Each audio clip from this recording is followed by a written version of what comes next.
welcome back for another game of D&D. It is setting Mystara during the Wrath of the Immortals storyline, which is sort of slightly extended. We are up to session number 153, or Phase 3, Season 3, Episode 16.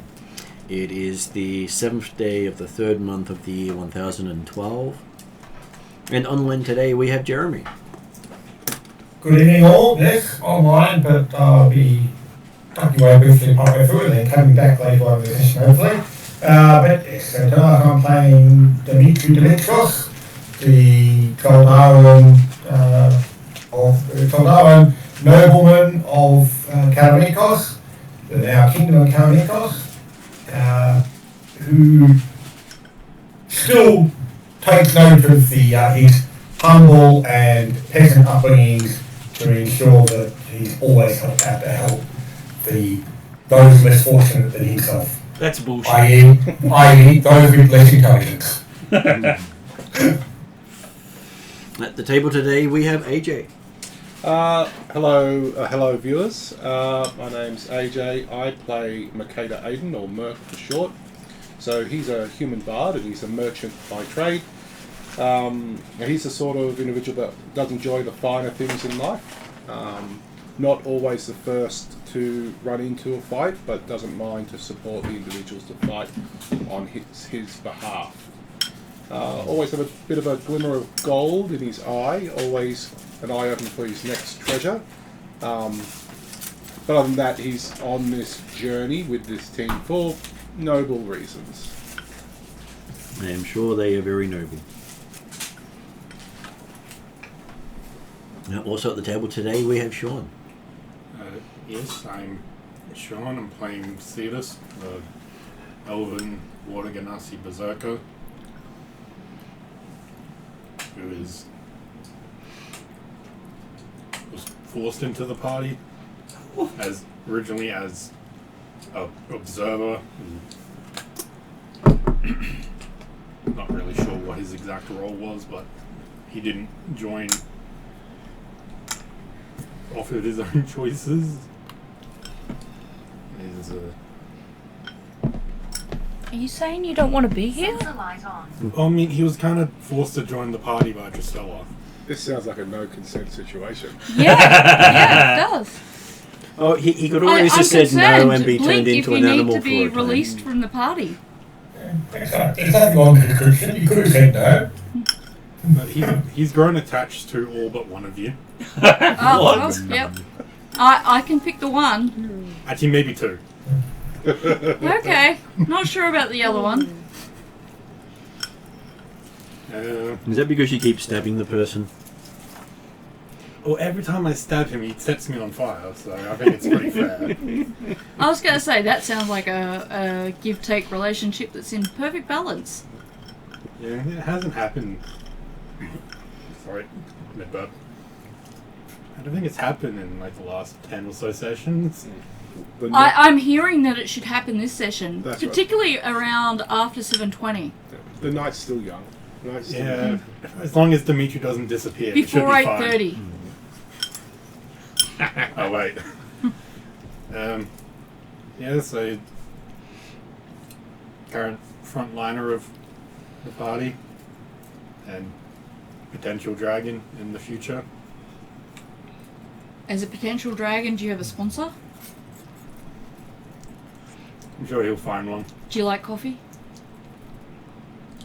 What about Sean cookies? doesn't see his mind. I haven't decided that yet. What about cookies? Yeah. Ice cream? Yeah. Okay. Oh, you have a sponsor now. Okay. Next up we have is Martin. I'm playing Torellan Silverleaf, the walking rock monk. He's a medium elf with a background as a tunnel halfling. There's a bit of a story attached to that because he had a wish and grew up and yeah. So he has a background as an urchin in Darrakan, and he follows the path of the earth. And yeah, that's That's all. I feel like there's a lot of bits to be filled in between he had a wish and he grew up. And I'm like, so how did he go He was from... a halfling, and then he got... Oh, so you mean he literally grew up Yeah, an right. elf Yes. because he had a wish? Well, That's I did. right. There were things missing. No, in the there. technicality was he died and got brought back as an elf. How did he die? Because the wish is always problematic. But how did the halfling die? Killed by a god. Yeah. By technicality. Which god? Well, he... Technically, according to the halfling, he was killed by himself, Yep. and therefore tried for murder. Well, he was technically killed by the new body because that was the person who was responsible for the death of the old body. No, that was all in the Not Hollywood. suicide, murder. I feel like there's 154 episodes of this soap that I missed. I mean, I know I missed it. Yeah. Merc would know a good lawyer if you need one. Is it Merc? Well, you know, It is. Calcrix is prepared to take vengeance on the god that killed you, but I have a feeling it seems to be yourself, and she likes you, so she doesn't want to hurt you, but she's a bit confused. But that's now. new information.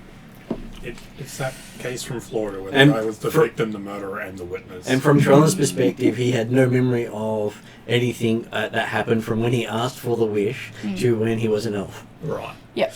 So from his So basically, perspective, any final alternative you want to. he was an elf a halfling one moment and an elf the next, with a different name. But he has a background as a tunnel halfling, so I don't know how that folds in, but Well, you still have the memories of it, which is what a background is. yeah, It's not like they reinvented a new background for you, yes, or sent you into the past and made you be an elf, Yes. and then bring you back to the group. yeah. At least now, Calcrix has a string of campfire nightly stories that she'll get out of Trellan about what a tunnel halfling is. She's not heard of one of those, and how it came to be that he got his wish. And one of my followers is a tunnel halfling. well, Gee, then wouldn't now that- now she's got two people to talk at. Well, not talk at, listen to. Question? Interrogate. No, that's the wrong word. Interrogation is not taken nicely, but when it's done with cookies, it's considered tea. So, Especially the way Eep likes to interrogate with cookies. tea. Mash, mash, mash, mash. Eat Yeah. cookie. Only if you don't eat them. And it's only because if you're a servant of Exantiotl, she wants to know about it. That sounds like a nice fellow. Probably got a great Eve chat. or Exantiotl? Yes. Which brings us to Ariadne. Can you make jazz wings happen? This is Calcrix, the white dragon species with the jazz wings, but with the silver metallic undercoat, with the black element coming down the middle of her back, and then that's accompanied by twin streaks of blue that go on either side of it, and Racing stripes. she's got about 4 cloaks on, at least 2 hats, 1 crown. There has to be at least a ring on every finger, a bunch of brooches. You know, you got to collect all those pins. And somewhere in there you can see a red or a green scale, but it could also be a part of Eep's playtime therapy, where she colours in bits of Calcrix as she pleases. If you look closely at some of her scales, you'll see a bunch of stories depicted along one side, made by the Elk clan on the Isle of Dread. On the Isle of Dread. Well, would that be too personal to stare at? No. She likes showing off the stories that Right. the Elk clan children drew all over her. She was telling them about all of her journeys, and they decided that they had to express their appreciation in art. So we have everything from stick figures to actual portraits, depending on the talent of the child doing the drawing. Many adults converted to stick figures because they couldn't draw. yeah, well, not everyone's an artist, but she appreciates that they did that. She should also have a shiny opalescent glow, and I don't know whether or not her irritating runes have turned up yet. But yeah, she's accompanied by her companion Eep, who is a dark fey plant-like creature, who is very opposed to corrupted gods like Exantiotl. And right now, Eep is handing Cetus a cookie.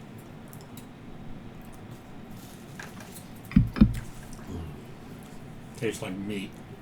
He ate the cookie, he didn't implode. Not yet. Give her time. That's the answer to her question. She's good. I'm just gonna finish my dinner and make a coffee. Okay, so who remembers where you were up to last session? Oh. Sorry, I'll get my notes. After we were at the floating casino, the Golden Goose, the previous session had just ended when there had been a big round of the great game, including the head exploding of the captain of the vessel, or the lead, head of the casino, one of the two. Less exploding, more brain melty. Well, Melty, wasn't it? Okay, yes, okay. so we were on the ship that we'd acquired Yeah, through Cetus or Calcrick's. Calcrick's one at the casino. Yeah, one at the casino, and yeah, we're on the way to is it the East Shore?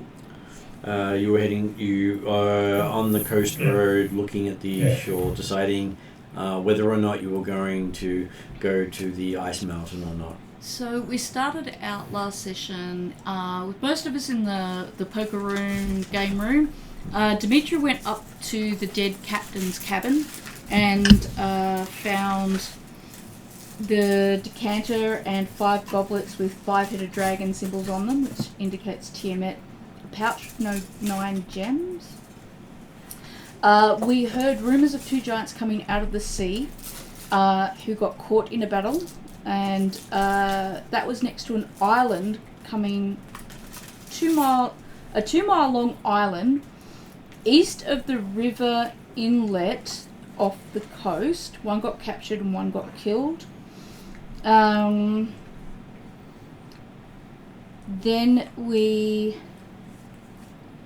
talked to Nelvin Storn, who was the first mate, now captain, and Pao Ming. Couldn't remember who that is. I got a bunch of question marks because you talk too fast. That's okay. We found out that the vessel is in the shape of a squid. It cannot be detected by magic, and that someone called Slakrafar arranged for it to all be hidden. He's the head of the Kraken Society. It has been modified to take a storm giant, which is in stasis, and that storm giant, as well as the ship, has another you can't detect shit put all over it. There's a Captain Tholt's Dagger Dark, who is the captain of the Moorcroft, with the first mate being Rural. It usually circles an island 30 miles off the coast in the Rapanathak region, Aragnac Isle. Due to their telepathic connection with Slakrafar, it was detected when the dead captain was giving up too much information about the Moorcroft, which is the squid ship, and that's what killed him. We ended up using Calcrix's wind to negotiate a flying ship, which Hildren was piloting. And we headed out to start searching for where this ship might be. We needed to search a 30-mile radius, and we ended up going to the... Did we end up going to the keep to set up as our... No, we didn't. No, okay, cool. And then I got a bunch of things about 20 miles per hour, 80 miles, 1,000, 2,000 feet. all of that kind of stuff. But basically, we ended the session after we found a archipelago. Archipelago? Yeah, archipelago of 5 islands together that I think we were going to check out more closely. I think we actually, we got from the ship, we got most of the way toward where the island might be, but we stopped for the night on the coastline. That's right. On the idea of thinking we would the island in the morning. We got up in the morning, and during the night, Gold Creek, and I think maybe someone else saw a great silvery dragon flying overhead. That's right. And we woke up in the morning to an unnatural cold mist fog coating the entire coastline for many miles in all directions and out to sea, which meant that the archipelago that we were confident wasn't going to hold any island because they were within 5 to 10 miles of the coast as opposed to 30 miles. Right. But we're going to be a stopping point on the way. But now the only thing that's effectively visible is the iceberg castle, or presumably the silver dragon that was seen in the night. The frost dragon. I was able to identify it definitively as a frost dragon. Yeah. And I can tell that my hands must have gone numb because my notes just stopped suddenly.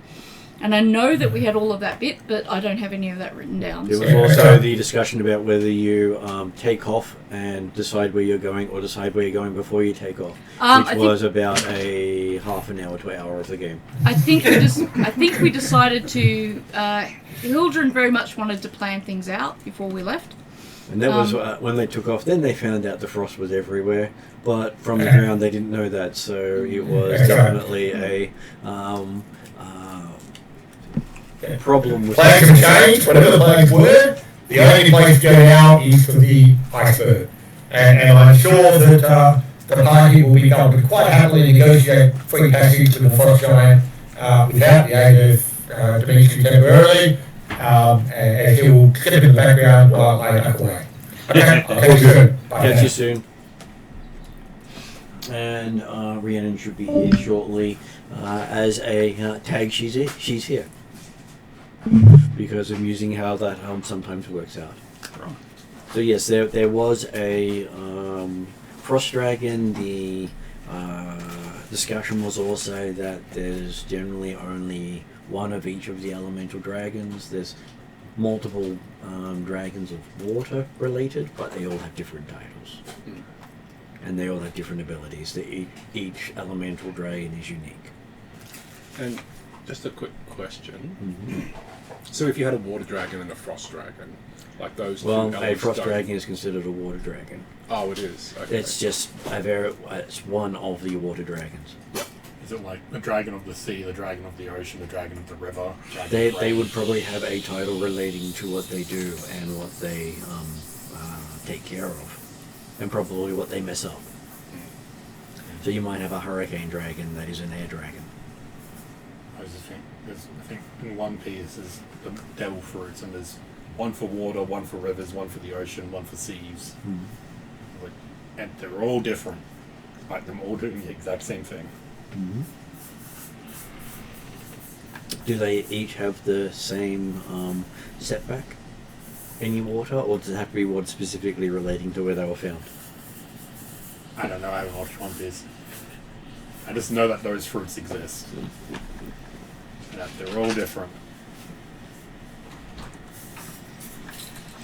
Hello, hello. I'm wondering how these work. Because I know that people who eat devil fruits can't swim because they've forsaken something. Now the ocean.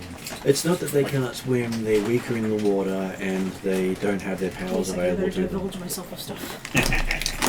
So you douse them in water to remove them. Those people's powers are water.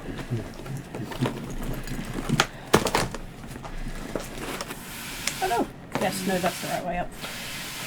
It's the right way up and then you flipped it. Yes. No, just Only briefly. Then shake it a little. It's okay, we're just making it one big scoop for everyone. Okay, so You're on your a flying ship, which is basically a cargo skiff from Alphatia, which is basically a think like Return of the Jedi and the skiff that the rebels used to get away from Jabba. Yep. Equivalent of that, and it goes faster than nearly every other form of travel you've been on. And it's the slow one. So boats looking at about maybe 2 to 4 mile an hour. This is doing 20 mile an hour. All right. Fast travel. But it also has no protection against the elements or ability to provide an atmosphere. Yep. So it's not advisable to take it out of the atmosphere. And the sad thing is it's actually capable of going out of the atmosphere. So we're going to try and invent spacesuits. Oh no, they exist. Just ask the recaster. And hope that they are feeling generous that day.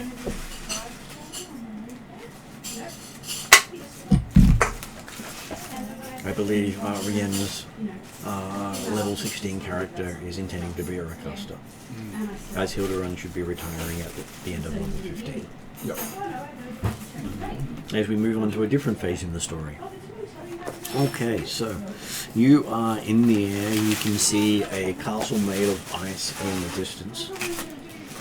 Probably about it was about 60 odd miles from where you camped the night, which you have to fly up about 1,000 feet or so to get sight of. Because I did the measurements on how high you have to be in feet to be able to see out in feet.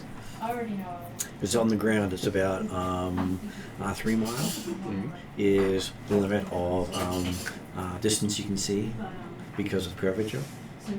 Which means Legolas in Lord of the Rings has an ability to either see through the ground or have his sight go around corners.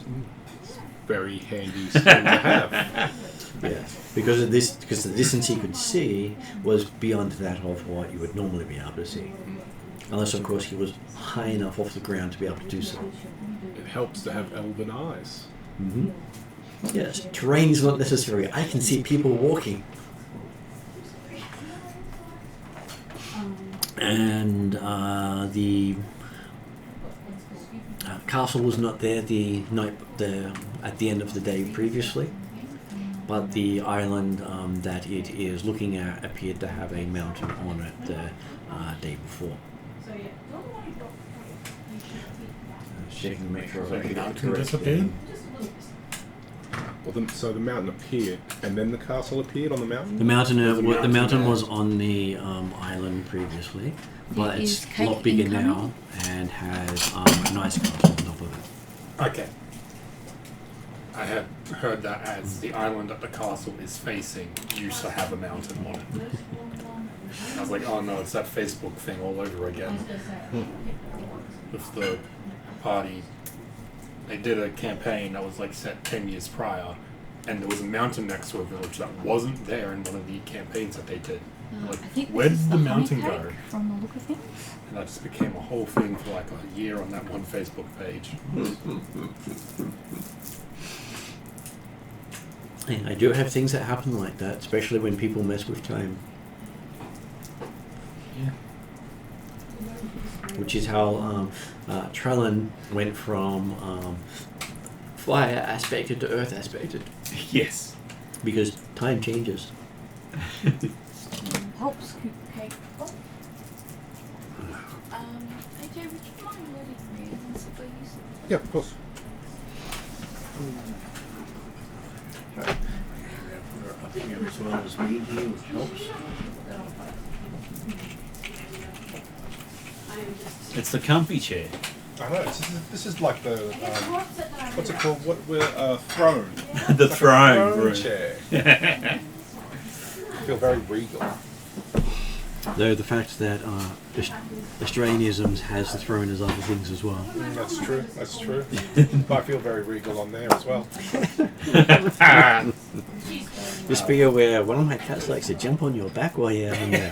Get the claws in. I've got claw marks down my spine now. Yeah. So we're on this flying cargo ship at the moment. You're on this flying cargo skiff. I even have a picture of it, which I should show, because I'm sure that will help give you a good insight of what it looks like.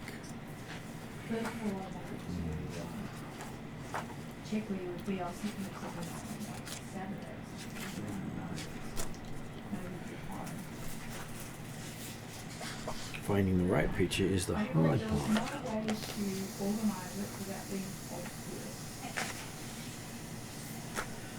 Okay, so it should look something like that without the engines on the side.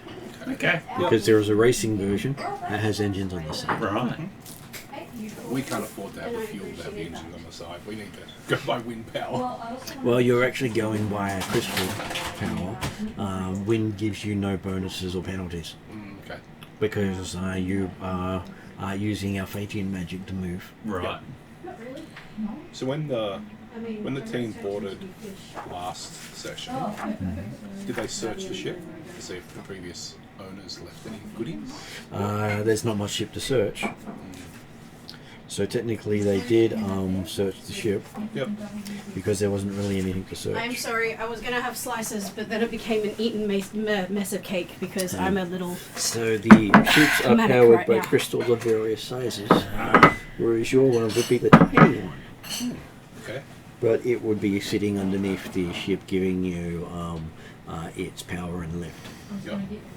And these crystals, do they just last sort of forever, or you have to recharge them? Or? It's unknown because you've Okay. never flown one before, and neither of the party.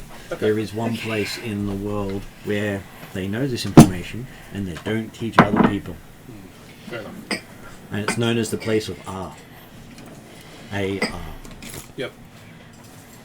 Or the islands of R. Sorry. Good. I'm a little manic because husband and children forgot Forgot. my birthday. Oh. No. I'm betting Martin hasn't forgotten your birthday. I was waiting until she came and was going to wish you a happy birthday. Thank No, you. usually something happens in game. I've got 3 days until my birthday. Yes, happy birthday for the weekend. So for some It's a reason, double birthday. Merc's on this bounty on the ship. He just starts humming the happy birthday song. Well, they also did start the day with the airship putting out a tune and a flash of lights.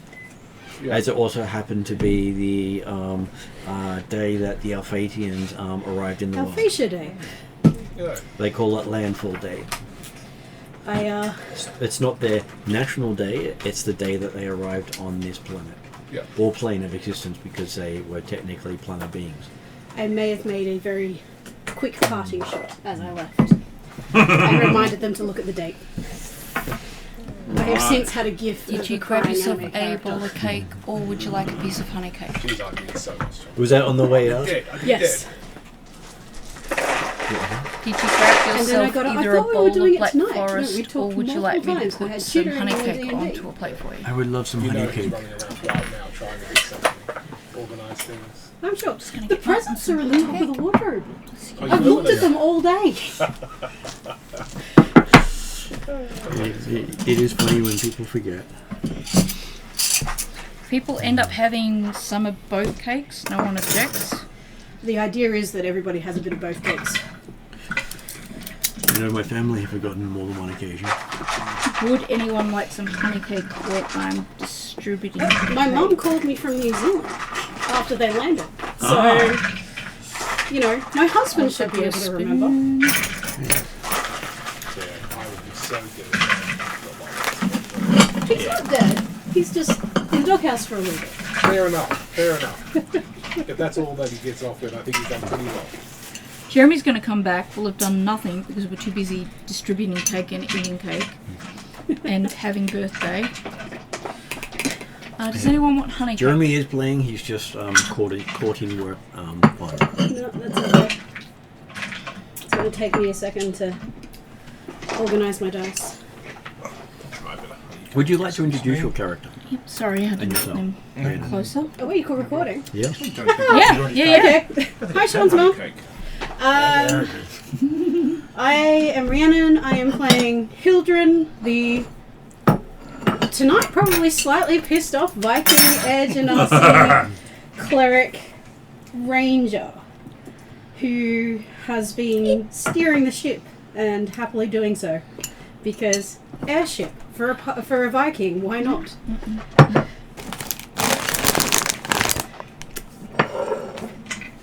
And no paperwork.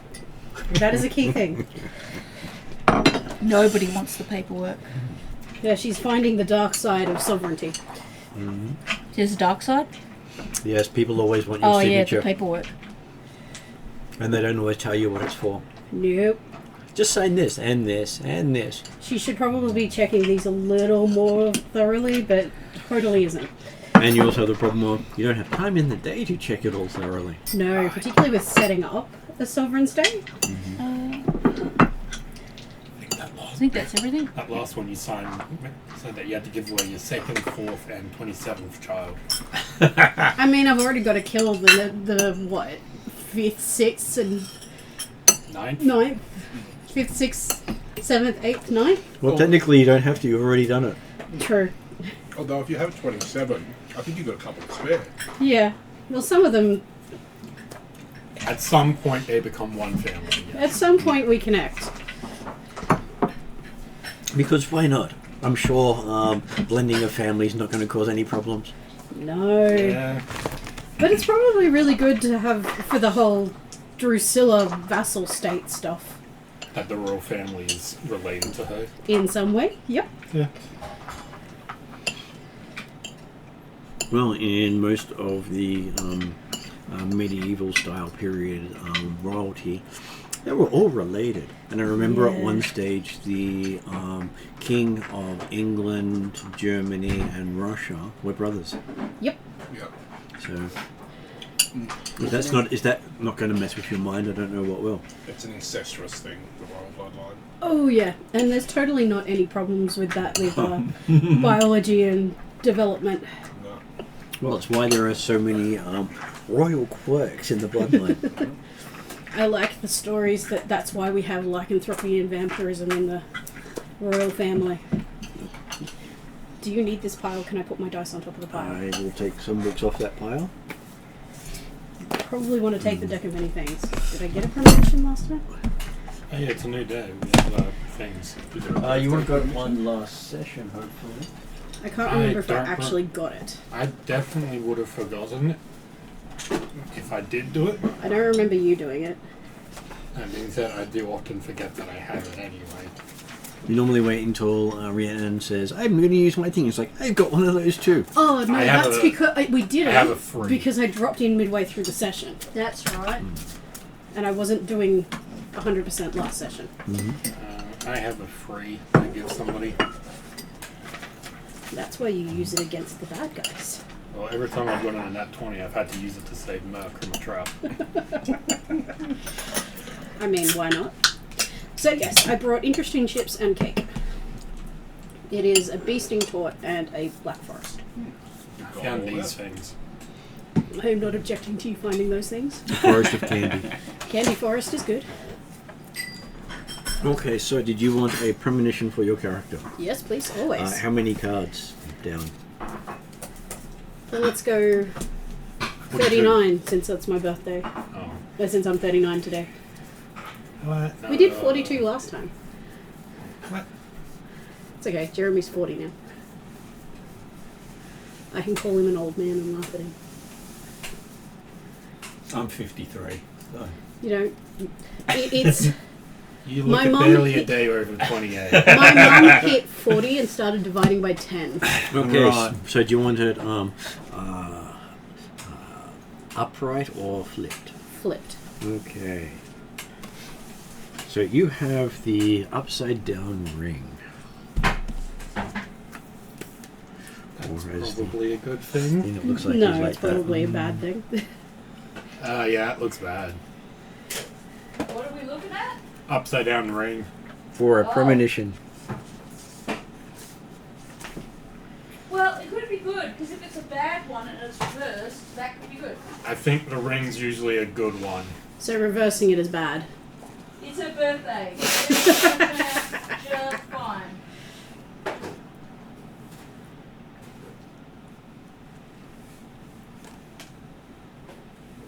Oh, if it doesn't and I die, I come back with upgrades. Well, yeah, that might actually end up being a good thing. You die, but you upgraded. Yeah, the first time you die with the devotion thing, you get upgrades. I wonder what kind of upgrades you get. Increase the stats. Apparently I needed to keep my book. That's okay. Can I have a piece of the... Is that a smarter, Okay. faster, One of the stronger buffers. children? Yep. So the ring is an emerald ring glows within a decorative jewelry box. The ring card suggests both promise and the honor involved in keeping it. It's reversed, so... So you believe that your premonition is about someone trying to abjure an oath. Well, at least it's not Morrigan getting this. Which means basically to solemnly renounce, reject, or swear off a previous belief, claim, or way of life, which is what abjure means. I had to look it up because I couldn't remember. And are we 153? Mm-hmm. Because I missed last week, so I'm just adjusting. Phase 3, Season 3, Episode 16. And the date? Is the 7th day of the 3rd month of the year 1012. Awesome. So I actually write it in the other way around, but I read it that way. I appreciate that. I did notice that the date was backwards up there. All the dates I write are that way because that is the efficient way of using it in IT. If you do it any other way, then you can't sort by date without having a program to go in and check. That way you can just sort by string. That's the quickest date sort there is. I was going to say, does it have anything to do with the fact that coding and stuff had a basis in America, or Americans don't do that format. month, date? Oh no, you do. They do year, Year. day, month, which means Okay. it's a nightmare for coding purposes there as well. It's starting with the year, so you do year, month, day in coding. Yeah. Yes. Okay. Cool. Anything you need to sort by, such as Excel, that would also be a fantastic way of doing it because it just looks neater. Yeah. Okay, so you're sure that there is a problem with an oath happening today. Is it the party or is it someone you're meeting? Don't know. Or is it even in your vicinity? Don't know. You'll find out. Maybe something's happening over in Should probably scry Ooh, on this is the not the day of thinking Friday. Should probably scry on the room just to make sure. What is it, the oath of one of the people you left in charge back in your domain? I trust room. No, there's been some playing around with things on Friday. And wishes being used to convert one person, one character, one title from one character to another so that we don't fail the mission. Oh no. And hey, in the known Maud region, they're just about to hit what they call their spring break, So which is why a lot of adventuring starts in this month, because that's when all the idiots are out doing stuff. So lots of oath breaking happening there. The Wild Hunt must be busy. Which is why I thought it was amusing you rolled up something about oaths, That works. especially on the character that's not about oaths. Yes, no, she doesn't. I mean, she I'm sure we'll meet cares, somebody but later. Morrigan is obsessive about oaths.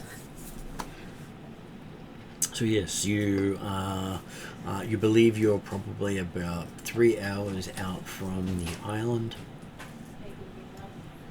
which is the actually it's probably about 1.5 because it shouldn't be as far out for things.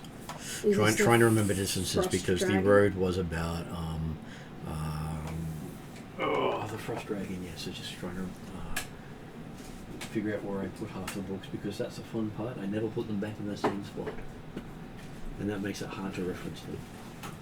Is there a particular one Are you're you after? looking for Elementara? Not that one. I'm looking for the one that has all the information about where you are, what you put down here. Because of course I put stuff on top of it so it's hard to read. Because this is the one that has all the distances in it. Because its hexes are all in 10 miles. Well, actually it's squares, not hexes. Just to make things a little different. I also just noticed how thick that book is. That's not thick. I am used to the D&D ones where they're like that thick and still... Still 300 pages. Well, this is the third, or I think it's the third version of, or fourth version of this printing. Whereas it had 2 for 3.5, 1 for Pathfinder, and this is the 5th edition version. And I've technically got all the others on my shelf. So they sort of get bigger with each version. And more pictures. Sure, bigger is better. That's what I keep telling my students. Every year you add another layer and deeper complexity and things get bigger and deeper. So just because we're doing media literacy, visual literacy again, doesn't mean you're learning something, not learning something new. Okay, so it is 3 hours to the location I was right the first time. He's just trying to do the maths and going, I'm not sure exactly how far away it was. Yeah. So you'll be flying 60 mile. You could either do that above the fog or through the fog. I swear I have something that lets me see through things, but I don't mind. I'm going where the party tells me to fly. I want to go above the fog. Mm-hmm. How high does the fog go? Well, it sort of goes upwards towards where you can see the castle sitting above where you believe the island was. You're not exactly sure how high above the island it is. I'm not opposed to going above the fog, but is it of the height where the air would start getting thinner and you start to gasp or anything? It doesn't look like it's at 25,000 feet. Okay. So 25,000 feet, that's about between 20 and 25,000 feet is that point where you need assistance. Yep. 25,000 feet is the point where assistance is a little too late if you haven't already got it. Yeah. Okay. I just take it. I just stop breathing for a bit. I'm capable of that, and so's he. I'm more than happy. Not for as long as you can, though. Yeah, I can do it indefinitely. I think I have like 2 hours.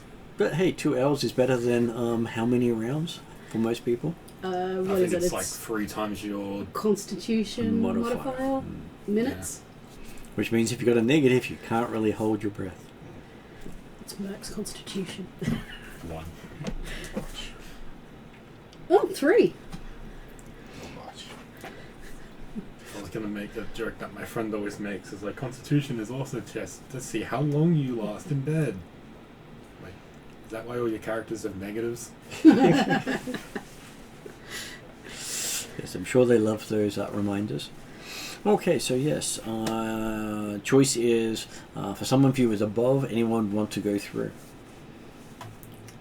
The I was going to make a joke about like getting an anglerfish thing and standing at the front. I mean, why not? I think with going above, we have to recognise that we'll probably be seen coming. Yeah, and we also have to make an estimation because the fog's thick enough that we don't necessarily know we'll be stopping above the island. Yep. Hildren's happy with either. I think maybe Saker or Morrigan must have something where they can see through Quite that sort possibly. of stuff. But I thought it was Hildren, but I couldn't find it. What do you think, Sean?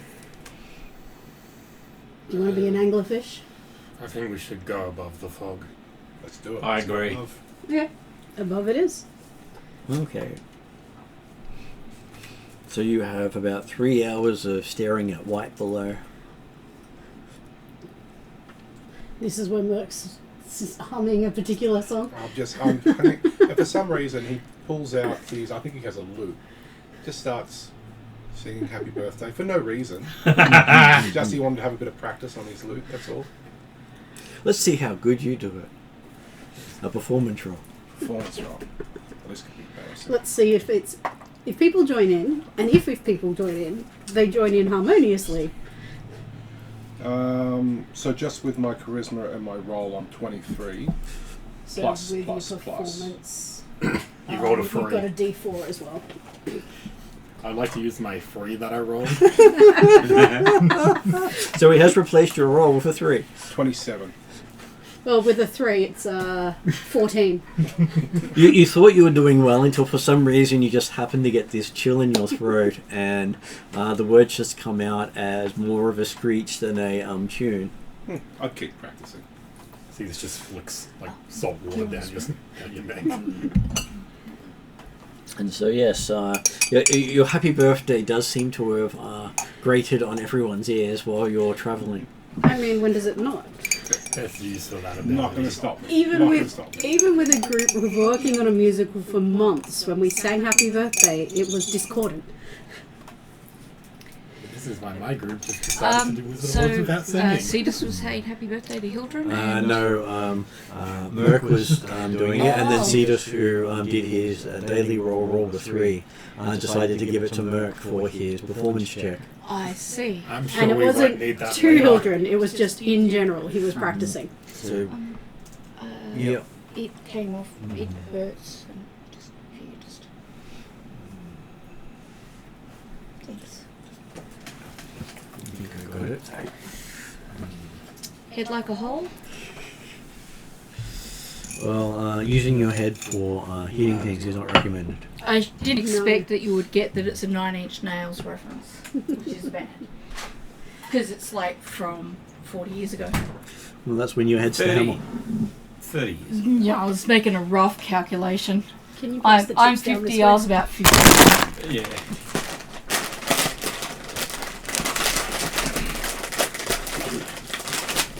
I was going to say, I grew up 9-inch nails were a thing when I was a teenager. Okay, so yes. You do want to do anything during your 3-hour cruise? Well, hearing that there's a birthday celebration and making a little awe when Merc's performance went a little bit south. Calcrix and Eat will do a little happy birthday dance using dancing lights and make a special birthday tea for everybody that will uplift them, give them a bit of energy, and make everyone feel good Hey, we'll give you a performance roll on your dance. without actually making anyone consume illegal substances. But just as fun. It's certainly illegal if there's a crime against Oh, it. I'm going to do just fine. 18 I'm plus... sure we're in international waters right now. So. That's right.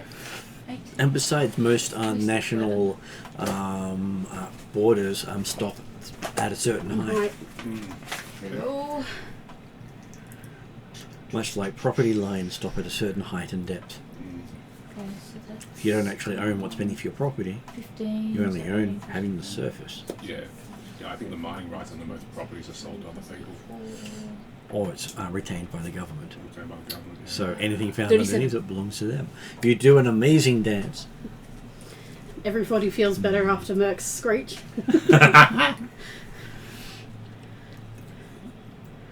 And Dimitri's got his head in a book and not paying attention to anything. I know that the stats offhand would be hard to do, so no's okay, but could the tea add like a +1 to people's hit points or something? I don't know. You can say no. Potentially, yes. Okay, I'll let you process that. You'll I tell know us the when it tea affects us. sometimes, You'll tell us when it sometimes has affects that. us. but usually I talk to you first Mhm. before I do that. I just realised I left my dinner in the microwave. Oh no. Which is The doing. worst places to leave it. Well, on the bench is the worst place uncovered. Yeah. With cats that go, food, mine! Idris seems to be particularly food motivated. Unless, Oh, of he's course, not it's- food motivated. He is food obsessed. unless, of course, you're giving him to it for an actual meal, in which case it's like, oh, you're giving my sister some, I want that one. My one's just not good enough. That sounds familiar. So hopefully you now feel better having I had do. a happy birthday tea. Thank You you. are officially high without being high. Yes. Yes, our elevation is quite high right now. We're flying over the fog. We decided over instead of through. I could have everyone make a constitution check. And see if they actually end up high because of Eat Not that helping. Not kind of that. Not that kind of high. I did Eat is helping. specify. It was not like with all the ramifications of an illegal high. It had all the bonuses, none of the minuses. It's not illegal to eat. There are plenty of fey plants that will do all Does sorts that of things include to you. Calbricks? No, you don't have to do What's a the check. constitution I was just joking No, about it. I'm gonna go with the joke. I think it's a good idea. Okay. I'd happily do a check. In which case, then everyone gets a Constitution saving throw. What is a Constitution saving throw, by the way? You add your Constitution save bonus to your check, which for most of you doesn't get There it proficiency. is. Well, actually, it's not too bad. Well, I said for most of you. 14. 36. 7 equals 17. 14. 24. Okay, so for 3 of you, everything sparkles. The other characters sparkle, the dragon sparkles, Eep even sparkles. Yeah, I always sparkle. Except for Calcrix and Cetus not noticing anything sparkle. Because Aw. they resisted. I don't want to see things sparkle. I mean, we have 3 hours. It's going to wear off at some point. And so when people breathe, they're breathing out sparkles. When people talk, there's sparkles coming out. When they think, there's sparkles coming out of their head. I mean, I am Viking, so alcohol high is not unusual, and have friends who are fey. I'm not fussed. But the sparkling is new. Only problem is that you're driving. Calcrix may take over the wheel while the birthday girl enjoys her buzz. Oh, like there's no change. I'm still driving fairly well. It's just sparkles. I don't know. We might have to do a perception check in like a minute. It would And be then obvious. he's gonna go, disadvantage. It would be obvious if you change direction. Yep. Unless, of course, Hildren decides to do fancy flying. Okay. We'll I'm have not there an yet. official note that Calcrix is monitoring the piloting just in case. Merc just starts singing a song about sparkles. I am very, very tempted to do a loop-de-loop. No, And, no. And those that can see It's just sparkles nothing see close. sparkling notes as you play the music. Basically, sound waves sparkle for you. Can we roll for Dimitri? Oh, yeah. I really want Dimitri to see sparkles, please. I'm sure Dimitri was too busy to even eat or Aw. drink. I just feel so rejected now. I want to roll for Dimitri. Just Well, the re- first thing that he can do when he gets back is roll a constitution check. It can be a delayed Knowing reaction. Dimitri, his passive constitution is like 46. He can't do a passive check on it. He has to roll. Because saving throws can have a natural 1 And or a I would be natural very 20. surprised if constitution's one of his major stats. I wouldn't. He's not me. Well, he's been trying to play a wizard who fought a lot.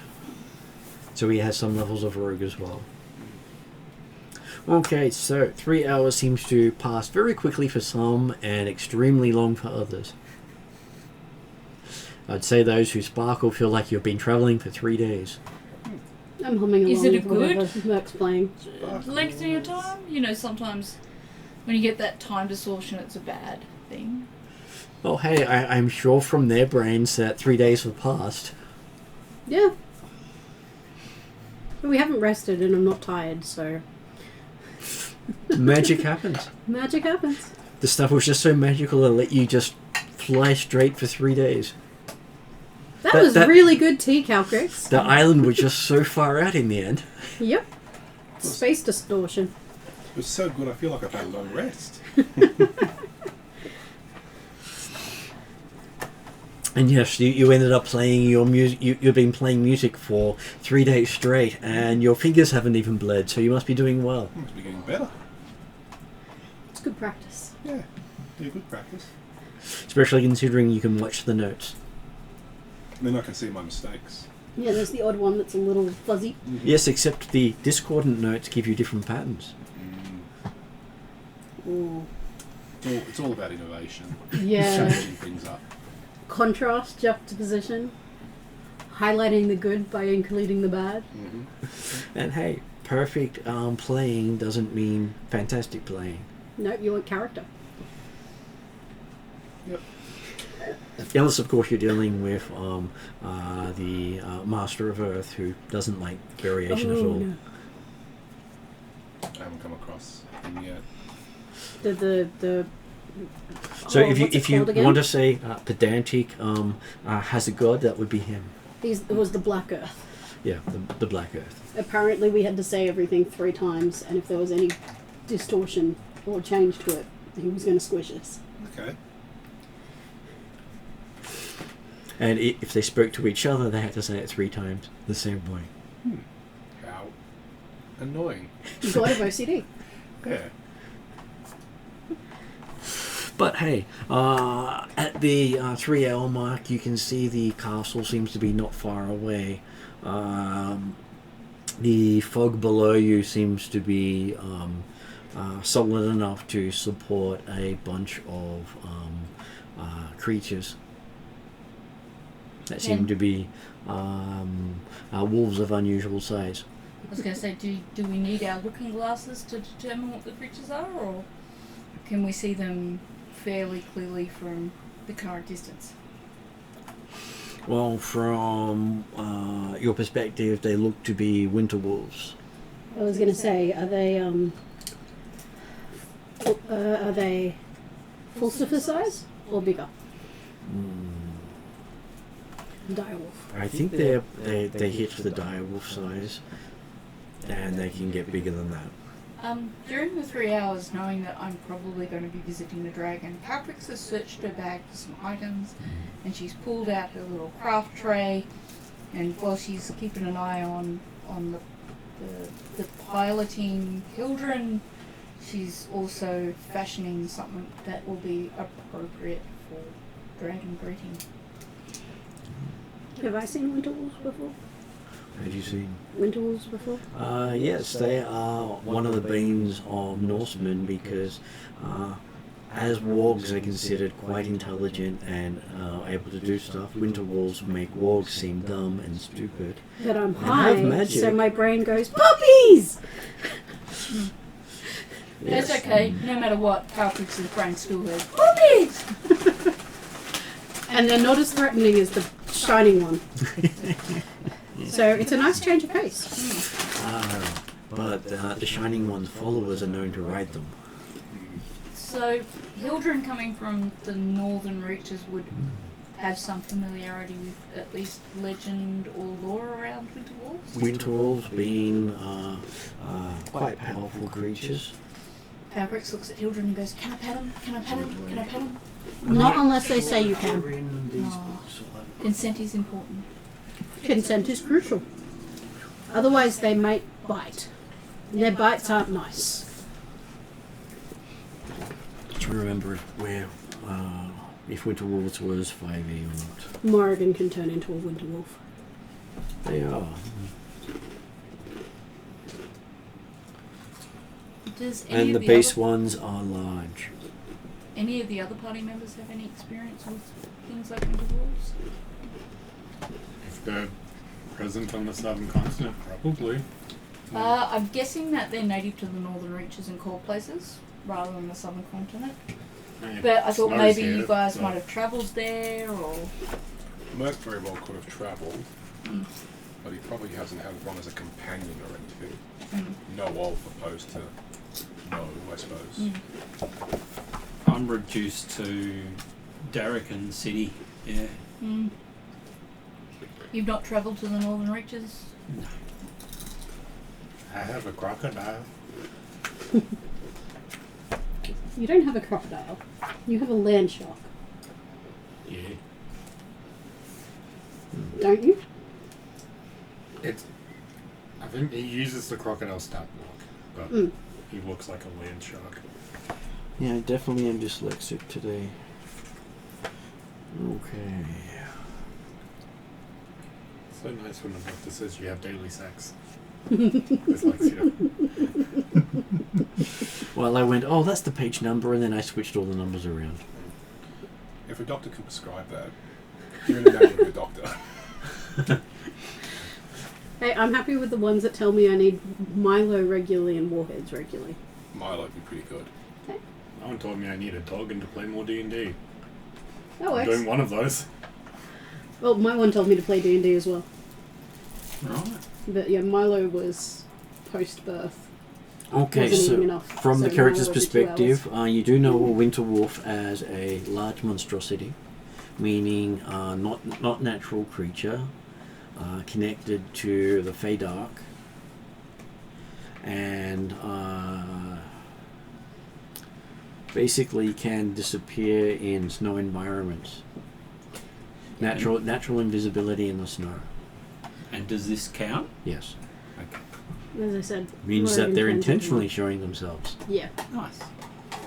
And they also have the cold breath, where they get to either freeze things or create snow themselves. There is a reason why I have a Snow Thunderbird. fight! Yep. Snowmen! There is a reason Awful. why I have a Thunderbird and a Winterwolf and a Phase Spider. I've also got Siren, Green Hag, and Pixie Right. as my wild shapes. Cool. Had to spend downtime to get those, but they're good. Mm. I thought you were listing off like Hildren's pets. Oh, Well, she'll get technically, that. she's her own pet, I'm sure. That's Morrigan. Morrigan also has a blink dog and a giant sooty owl. Okay, so as you move in closer, they seem to be following along below you. Are they saying anything? They don't seem to be saying anything. I'm gonna say, because I can understand them innately. Oh, no, they're not beasts. They're not beasts, no. Damn it. That doesn't work. Does speak I need to check the wording of mine, but I might be able to talk to them. Does speak with animals ring? Does that mean you can, when you speak, it translates what you say into animal language? No, it translates what animals say into understanding for you. Normally, it's not normally not the other way around. So how do they understand you then? Well, that's where some of the challenge is. Okay. I'm constantly under the speak with animals spell.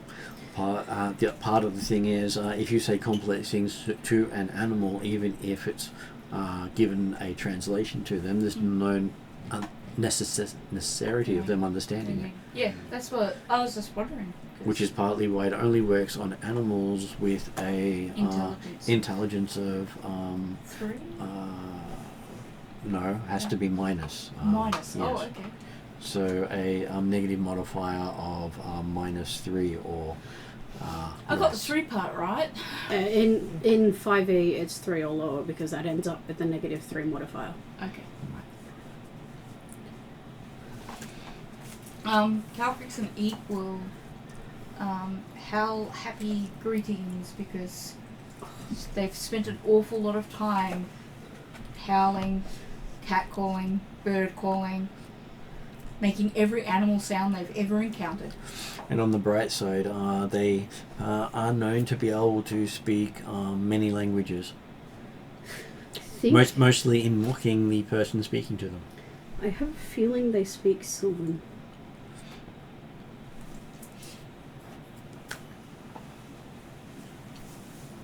We Looking will up my just notes. do happy greeting cows. Okay. You They see speak that they common, giant, and winterwolf. they speak more than just that, But because there is no common language. True. So if you say I speak common, it's like, okay, so you're speaking 5 languages at the same time. That sounds fine. Yeah. It's depending on where you are to what is common. And you shouldn't be also looking up creature stats in the game. Sorry. It's not your character for tonight. No, I know.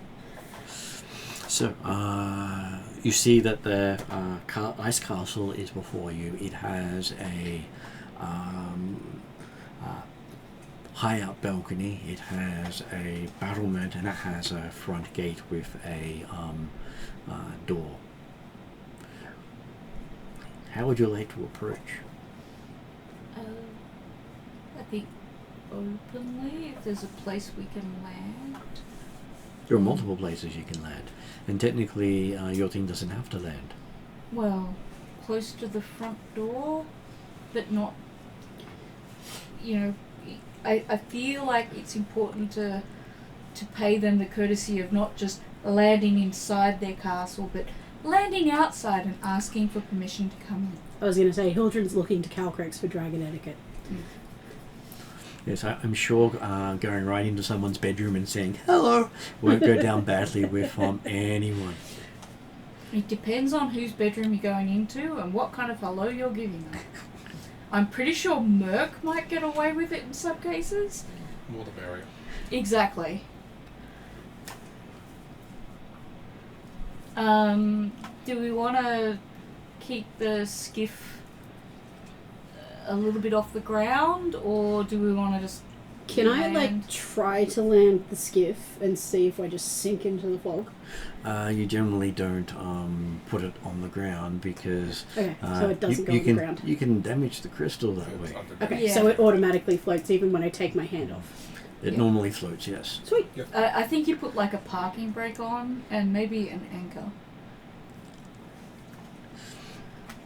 I just freeze it in space. Well, it doesn't actually have a movement unless you tell it to move, Oh, that's cool. I feel like which means knocking the pilot out means it slowly Stops. comes to a stop. If Yes, it came to momentum. a sudden stop, you'd be in a lot of trouble. Momentum. Yes. I feel like even though an anchor isn't necessary, it might be something that you use magically to prevent people nicking off with your skiff. I feel like my immovable rod would be helpful here. All dependent on how much weight it provides.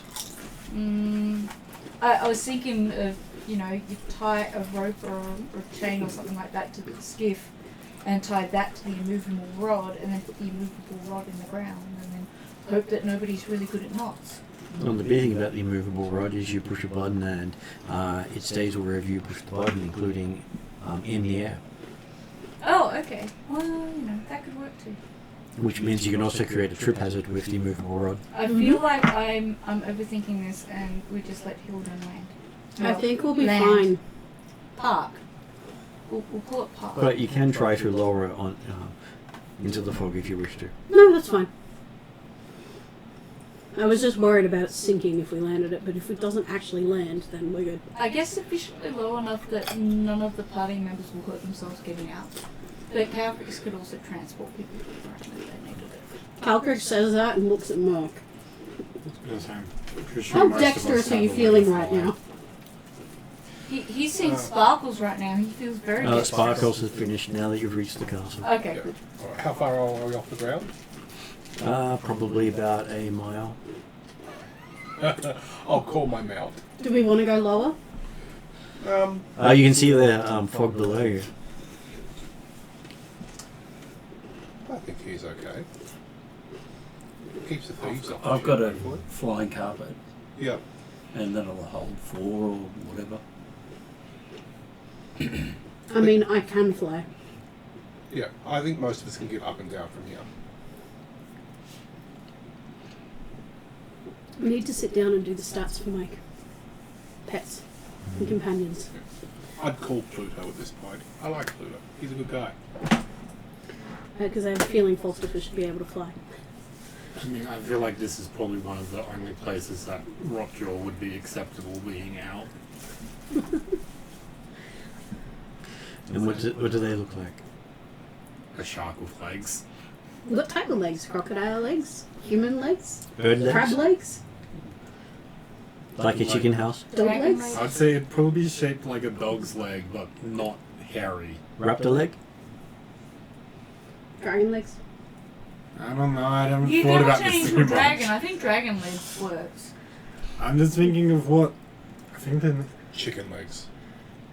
Raptor legs are very similar. Yeah. I mean, Jeff the land shark has like cat paws. So I guess that... You can have cat paws if you want. I like the It'd be idea of it cat with like paws, but, alligator legs. It'd be cat paws, but like shark skin instead of fur. I like the idea of alligator legs because then you get the weird movement. No, I think if Sean envisions it like shark skin legs. Oh yeah. with cat paws, then It's totally how Sean he's got a envisions, shark but- with cat paws and dragon and shark skin. So if it rubs you, it takes skin off. Yeah. Yeah. Sandpaper. Sounds about right. I mean, don't ride it.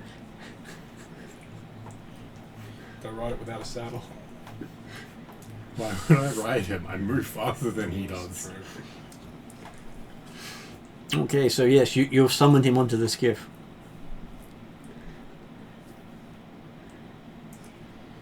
He looks at you. Sit. He sits. You feel the skiff shake.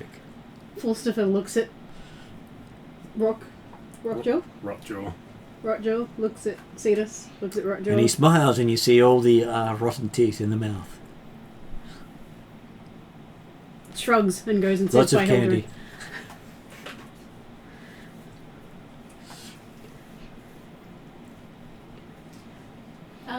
This fall, Mm-hmm. you said the walls are running on top of it. Mm-hmm. Does that mean if we get out, we can stand on the fog? You don't know. Oh, well, Perhaps one of the characters who can fly by themselves should test that. well, I was gonna say I can test it. I can fly. I can send Lepta down to try and stand on the fog and see what happens. Yep. I would also like to see if we can stand on the fog. I will send Lepta, my hawk, down to stand on the fog and see what happens. Okay. You see Lepta disappear into the fog. Okay, call Lepta back. So we're gonna need to fly. Does Calric sink as well? Does Calcrick go down onto Yeah, she will. I said she'll go and test to Mhm. see how things work. Okay, you seem to be able to stand on the fog. Okie dokie. I wonder if this is a dragon only thing or if this is certain people type thing. Does anyone want to lift down and I will jump. I have slow fall. Okay, yep. And I'm actually. Ooh, this might be interesting. I jump out and slow fall down. Onto the I fog. will track Hildren as she jumps out, just in case someone needs to catch her. Okay. I also wanted to see if I could stand on the fog. We're a mile Could we up. jump Can you out jump one? for a mile? I can fly. Oh, you can fly? Okay, that's Yeah. fine. I can fly. I can Right. also slow fall. I was just going to say, anyone who's jumping out that can't fly, can they do so one at a time? Because Calrix can only catch one person at a time. The I reason know Trellin has a carpet, so you could probably use that. Well, And you could probably take Merc with you.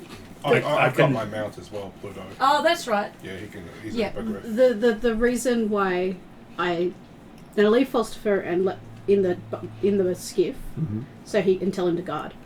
But actually, I can walk on gases. In which case, then you're fine. I had a very 6-year-old thought when you said that. yes, I've thought of that too, particularly And when we were Cetus dealing also with manages to stink land on the cloud. fog.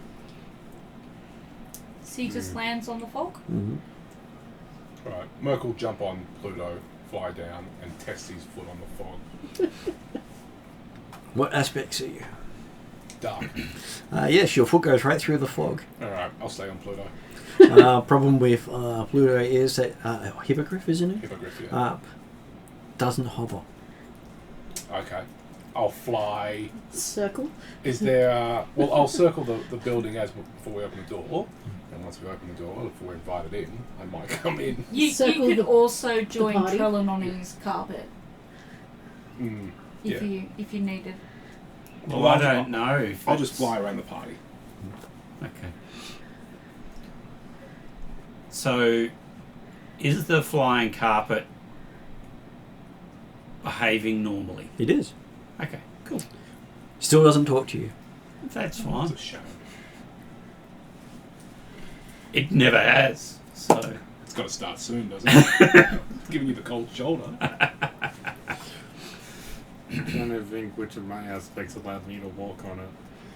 Well, it's I'm- fog, so air and water. I presume Yeah, that makes sense. air and water aspected people can walk on it. I mean, Trellin could try. I've switched to Earth. If, So Yeah, if Earth you- aspect and walking on air probably isn't a good mix. Oh no, That's right. Earth aspect is going to be bad. It might be a little bit awkward to be in constant flight though once we start talking to people. So you may want to transfer either to Calcrix's back or Trellin's car. But Well, I'm hoping once the door opens to talk to someone, we can land somewhere. There's a floor or something. I have a feeling that if you're not air aspected, you might have trouble until we go inside. Well, water aspected, but Or water aspected, yeah. Okay, so Yeah. are we Change leaving your Dimitri alignment? in the skiff? I could Jehovah Witness you. Yeah, it's fine. It's okay. Come over I'm- to the air alignment. I So I'll- believe if you can- he will be 'cause you can in stand, the I'll skip hop for the on the moment back. because I'm Yeah. sure he'll And I'll show just up in a tell, moment to say, "Hey, what I'll about just tell me?" Pluto to hang around. Yeah. Tell You him could keep watch on the ship. when he's Yeah. done, you can join Philosopher watching the ship. Okay, so yes, as you are figuring out who can stand and who can't, you see the big doors open. Didn't even knock. Well, Well, it's not like you were stealthy. No. No, no, not planning to be. I'm sure they're looking out the window, just seeing these people fall through, The wolves. up and down. The A wolves shark with spotted cat legs us. just jumps off the boat. I was going to say once the wolves spotted us, that I'm pretty sure we were reported. Shimmy. I am not in my sneaky character mode. That was Monday. Just approach the gate. Okay. Do we see anyone? You see a woman coming out of the gate with long white hair. Okay. Keep it in your pants. She could be a frost dragon. Most likely. Porcelain-like skin. Sounding very good. I'm thinking this is the frost dragon. Keep it in your pants. And remember how to spell porcelain right now. eyes icy blue. Beautiful. No Beautiful. whites, no blacks, just icy blue. Definitely the say- dragon. Did you say something about the dark aspect when you were first telling us about the walls or the castle? They're dark fae. They're dark fae, right? Hildren bows her head Hmm. and quickly goes, "Do I have anything on me I can give her? I don't know." Can I tell whether or not she's a dragon in a bipedal form? You believe she is?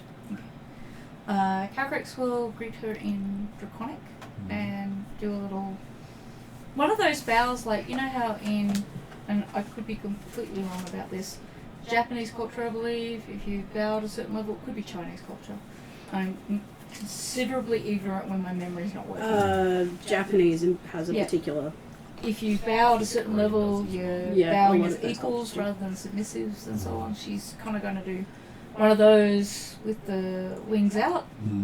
And It's usually when you do comparative bows, you either bow lower than the person to show respect that they're above you, or you make sure they bow lower to say that you're above them. this is like, we're all equals here, at least at this stage. You know, just a initial feeling out greeting type thing. She'll just say, "Greetings to Draconic. I am Calcrix, the white dragon with the jazz wings and the coffee and pie. And these are my friends, colleagues, party members, adventurers, family."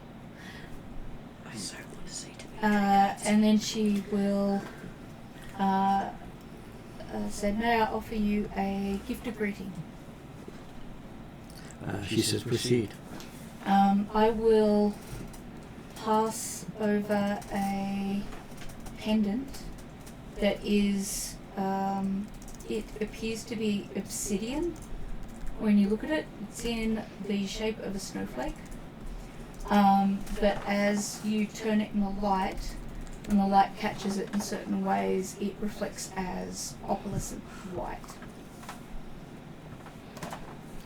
She appreciates the gift and says you may use her nickname to refer to her. And She's been affectionately known as Frosty. Frosty. Said with a straight face, no emotion. I will make no jokes about snowmen, but there is a fleeting thought that goes between Eep and Calquix about snowmen and snowball fights. It's not where Hildren's head goes. Ice Queen. Frosty nature. I immediately think of ice cream. And snow cones. See, this is what context does. It changes perception. It does. And she asks why a child like you has come to her. We are seeking to help some friends in locating a storm giant who has been taken prisoner by I guess they're pirates on a squid ship, because his daughter wants to be reunited with her father, as her mother was killed by these people. I'm not going to bother lying to her. I'm not going to tell her everything, but you know. And we've tracked this daughter's father this far. And so, why do you wish to reunite the storm giants? I believe, in my unpopular stance, that as opposed to the previous Age of Dragons oppressing the giants, that with the help of the matriarchs, we might be able to form a somewhat healthier relationship. And a part of that is, I think, helping this family reunite. Then shouldn't the king be left out? Possibly. I admit that I do not know everything there is to know about the storm giant situation, and I am trying to learn that. The information has been hard to find. The matron was killed. The daughter may take up matriarchy. Well, she may take leadership, but she'll never be one of the matrons. Ah. Would you be open to, perhaps I can make you tea, coffee, afternoon, morning tea, I don't know what time of day it is, and perhaps you could give me some more information about what you might know about the storm giants and the matrons and things, so that I can understand how that works. She says, sure, you can come into the castle with your friends. And Or minions, she says, looking at some of them in particular. I will introduce children of the Northern Reaches, Merc, who is a trader, and if you're setting up home here, a worthy person to know to get supplies. Cetus, who is the son-in-law of Drusilla, and then our personal Jesus, Trellin. I would like to point out that technically I'm not of the Northern Reaches anymore. I am of Van Mork. Oh, okay. Sorry, I will. That's okay. Memory. Well, sometimes their title never changes, no matter how many places you live. True, but considering I'm now the sovereign of Van Mork. If you wanted to give her a gift, when I introduce you would be the time to give her something. I'm just trying to think if I'd have anything for her that she'd like. And she has educated this party that no matter how inexpensive, it doesn't have to be of high value, but it is, whenever you agree to dragon, it is etiquette to give something, as long as that gift is given with sincere, I hope you like this, we do respect you. And it could be something as innocuous as a piece of string if it has a story and meaning attached to it. I was going to say, Hildren pulls out looks like a piece of quartz, but like a river pebble sort of thing, and presents it and says, This is a token that I was given as in memory of my friendship with a dryad, a silver birch dryad from the northern reaches, that sat in a icy river for as long as it existed before I picked it up. Merc speaks Draconic, so I'm assuming he can sing in Draconic. He can. He would sing a tune in Draconic as a gift. And that will be Be a performance roll. And what is the song you're singing? Something One of your well-known songs? something that is upbeat, but also very, I suppose, complementary to Dragonkind. Can Alcrix play her flute in accompaniment and therefore assist Merc in his performance? Sure. I'll give Merc a plus... is it +1 for assistance or +2? It's just +1. +1. 30 then. Okay. She thanks you for your gift, and you forget the story and the tune. I have many more. She can have it. I've given it to her. It was a Good gift. saying, be careful.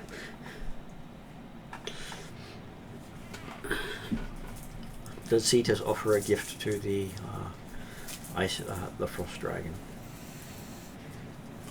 I am thinking sort of diplomatically as well, because they're not that far. She's not that far away from Van Walk. That is another thing to keep in mind. She's far away from we're helping to Ow. set up a region. Technically, the elemental dragons are never far away from anything. No. Be a powerful ally if a certain. That's where I'm hoping to go eventually. Impacts. Yep. Cetus Small will steps. pull out quite a sizable pearl and present it, saying he claimed this from a giant clan. And what is the story of you getting the pearl? It was the first thing that I killed after gaining my current form, which is quite significant as I was also married around that time. It was a gift from it was originally going to be a gift for my wife, but I found out that she does not like pearls.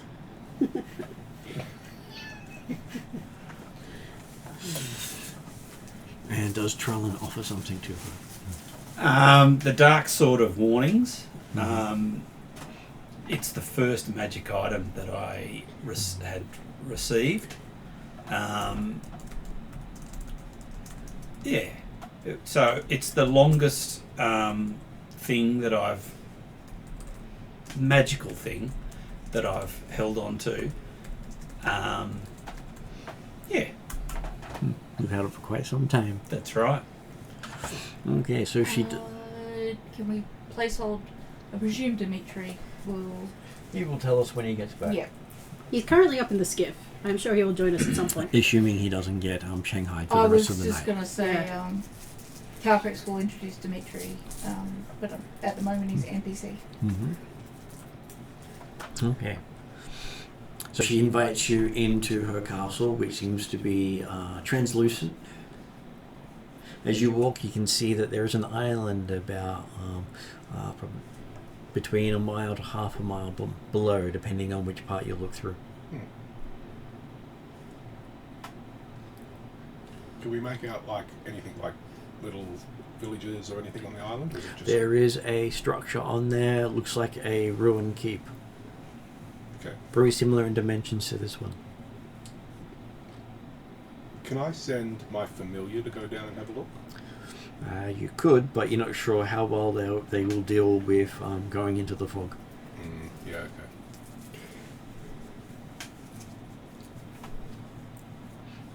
Because the ocean in the fog looks frosted over. Yep. Dark is transitional, but I mean, it plays better with air and water than Earth does. Because it's the thing between all things. But still. She suggests you prepare a iced tea, as heat may see you plummet.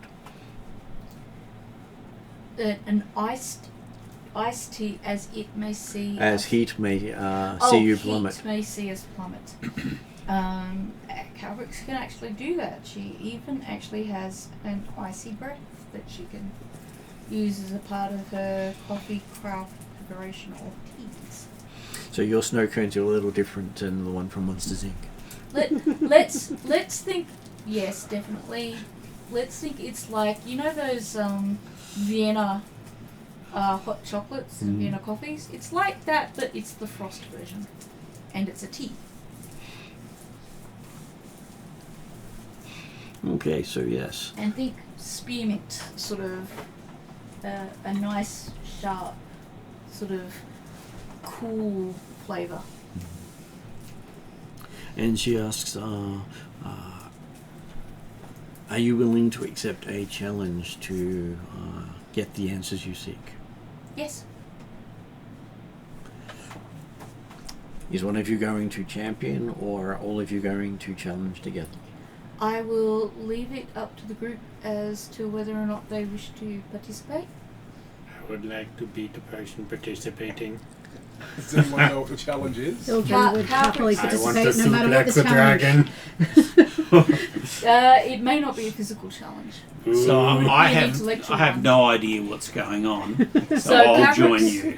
Children will Patrick will happily join. explain that Frosty has would like to assess our worthiness, and to do that we will perform in a challenge that she sets.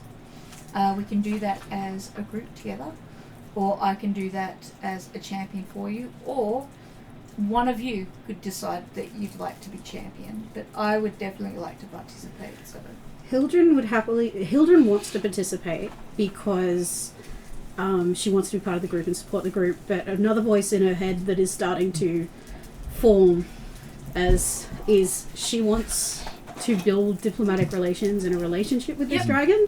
So she feels like sitting out and not showing worthiness is a bad basis for that. Yep. So I have a feeling it's all in. Yeah, I suppose. Everyone else is it. I'm going to attack you. Do we know what happens if we get it wrong? I was going to say, can we Generally, we get eaten right. Yeah, I think so. No. can we This make could a be the end of the decision party. after we know It what the could challenge be as is? simple as we need to leave Okay. because we've been respectful and polite. It could be, well, you're not going to get the answers you seek. You'll have to find another way. And And is this childproof? do you want help getting into the childproof thing? No, She needs an adult. I used my teeth. No, I was going to say, you clearly haven't turned an adult age this year. No. No. You're still Still got a couple of years to go. Yeah. No, as I said, my mum hit 40 and divided by 10, so... Yep. All right, let's do it. All in or Okay. all out. We would like to all participate. Mm-hmm. We hope to succeed as best we can. I'm fairly sure Dimitri would be in with that as well. He's just eager to show off. I'm pretty sure Dimitri would go, what are the terms of the contest before we agree to anything. But Calcrix knows that whatever the terms are, she would like the answers and she's going to attempt to perform as well as she can. Okay, while holding the drink, she says, you will start your challenge now, and then breathes to all of you. And everything seems to go dark. I sense we're going to another plane or we're having a vision of some sort. Do we feel stable, like on our feet? I You have do. dark vision. Yeah. Doesn't matter. Yes, but there's nothing to see. Nothing to see. Yeah. Like, I'm fairly sure I can see through magical darkness, but there's nothing to see. I'm I the have to same. make the joke. True. Dark So- vision is not night vision goggles. It's completely dark. We can't see each other. Can't even see yourself. Okay. Well, Merc would call out, "Can anyone hear me?" You can't even hear yourself. No. Calprix is just going to take a deep, measured breath and pay attention to her surroundings. You don't seem to be breathing anything in. So, She imagines she takes a deep breath and pays attention to her surroundings. because we feel stable, can we feel like with our arms, sort of thing? Or? You can't feel your arms anywhere. Okay. This is- And then you find yourself standing on something sharp and cold. As you seem to be in a wintry forest.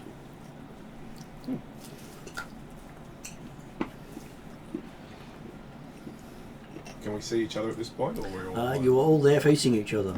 Okay.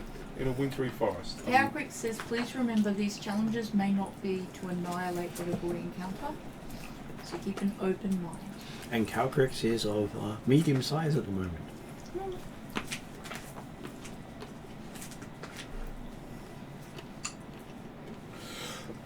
So we're in a That's what the GM says. winter Calprix. forest. Oh, sorry. Go on. I was going to say Calprix's size matters not. Do we see anything like marks on the ground or anything of interest? Yes, the sky seems to have modes of ice floating through it. Has what of ice? Very of interest. Pieces of ice. Oh, okay. So are we talking like you know, if you were to Modes see... are generally tiny little fragments. Okay. Hildren is still doing her aware of everything thing, and in forest she has extra of that because of familiar terrain or favoured terrain or whatever it's called. This doesn't count as forest.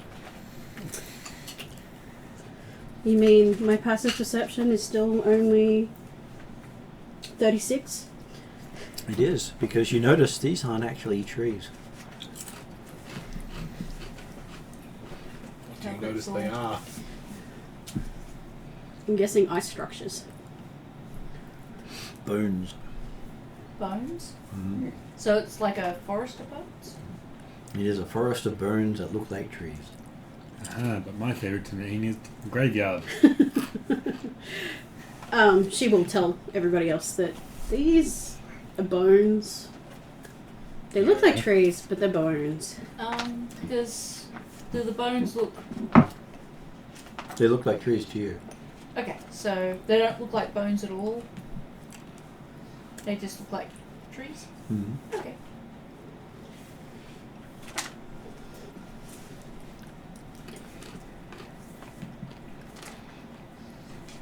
With most of the trees being about 20 feet in diameter, heading up into a coverage you can't see.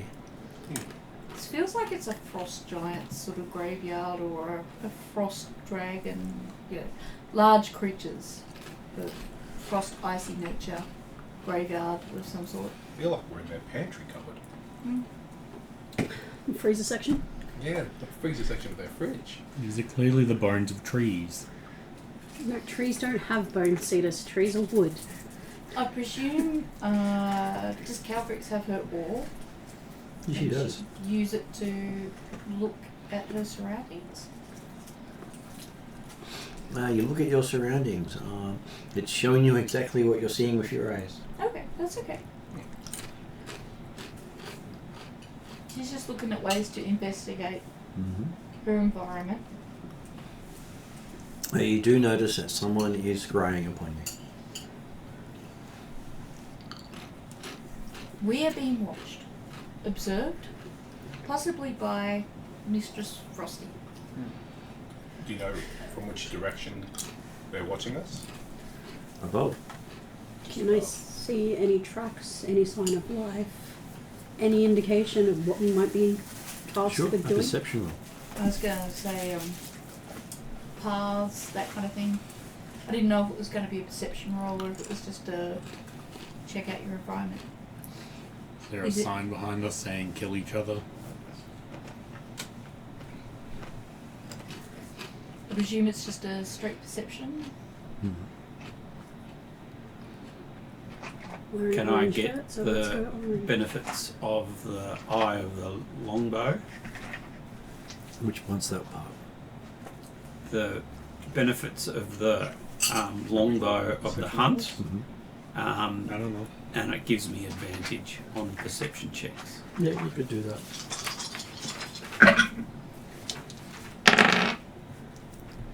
$28.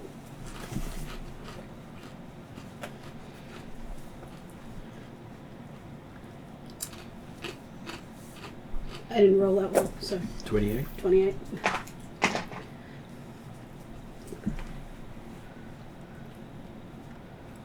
I'd be able to use my background as like a monster hunter to figure out what 29. bones these are.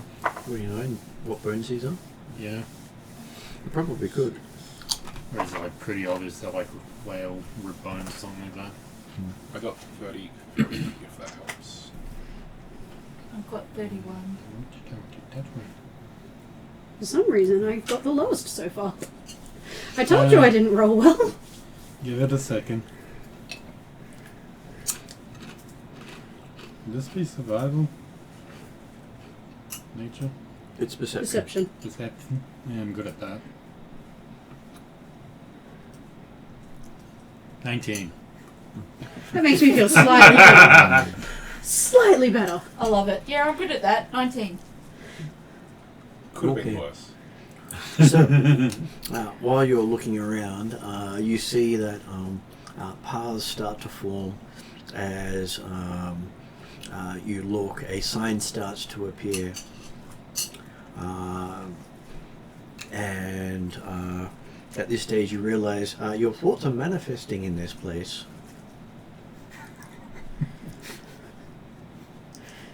Hey, Cetus, don't think about a pink whale. Don't think about a pink whale. Yes, everything you had mentioned that you were expecting to see is there. I think we're supposed to kill each other. What? Halbrick The says, sign right there says kill each other. Halbrick says, no, don't need to kill each other. Just ignore it. There's an actual sign there that says that. You can all see it. Calquix will pull out her magic chalk that she uses for her Thing is, are you going under player or character knowledge here? Character knowledge is this sign's appeared that says you must kill each other. Did another one appear saying don't kill each other? No, not that didn't appear because no one said that at that time. Calbrick says we don't have to kill each other. Just because the sign says this doesn't mean that we need to just suddenly attack one another. Merc would say, we also don't know if there's another party here that have the same sign, and the signs actually mean attack each other's parties opposed to attack each other in the party. We need to understand a little bit more before we do anything rash. Words are tricksy, Cetus. Yeah, I know that. I'm not stupid. I'll You use sure? the empty mind, I have intelligence score of 4. and that No, I know you're not lasts an hour. And So you empty your mind, yes, and Modifier. you and do see a light appear in the distance there you go. as another group appears. Go Calbrick play- is play another- thinking, And these signs seem to change. Instead of kill, it says seduce. Oh, Mark! What does the other group look like? They look like prettier versions of the party. Done deal. Calbrick is like, I do not want to seduce anyone. Though they are all as Merc envisions everyone. Do we know this because we've had things like telepathic bond going and... You probably wouldn't have seen images, I mean, we saw zombie versions of ourselves, but That's true. but that wasn't prettier. no. Look, Calbrick is like, I do not want to seduce anyone. I would like to make friends, but platonic. You're a child anyway. It's illegal for you. Exactly, so I shouldn't be in this other group anyway. And as you see the dragon disappear and just fly off from the other group. Okay. Apparently, he just wasn't interested. I think Hildren and Cetus also shouldn't be there since they're both married. Yeah, I'm fairly... She looks at Merc, putting two and two together that this is changing and probably based on what people say, considering the characters talking. Looks at Merc and says, I'm engaged. Not yet married, but very dedicated. Don't try it. It's your own culture, not mine. Yes, but don't try it. That's not you. That's someone completely different. And as you Uh-huh. look, it seems to turn into Hildren's partner and Cetus's partner. Alright, so there's obviously something more going on. I will Can hurt we say you. by now that I'll do Caltrix it. is caught I will on the hurt fact you. that this is at least the bard's fantasy He did roll the mind? highest. She's going to sigh. Because Merc, he's high in like intelligence and history and all those bits and pieces. Would he sort of get an inkling of what's going on here? You believe that your thoughts and statements influence it, and So- partly set the challenge. When I say I will hurt you, does Pretty Hildren and Pretty Rune draw weapons? Caltrix will go, can we keep this like platonic, child-friendly thoughts, Merc? No promises. As you But- watch the other group have some infighting, they all seem to be stabbing some person in particular. Not very. I'd I say think, Cetus. let's go for it.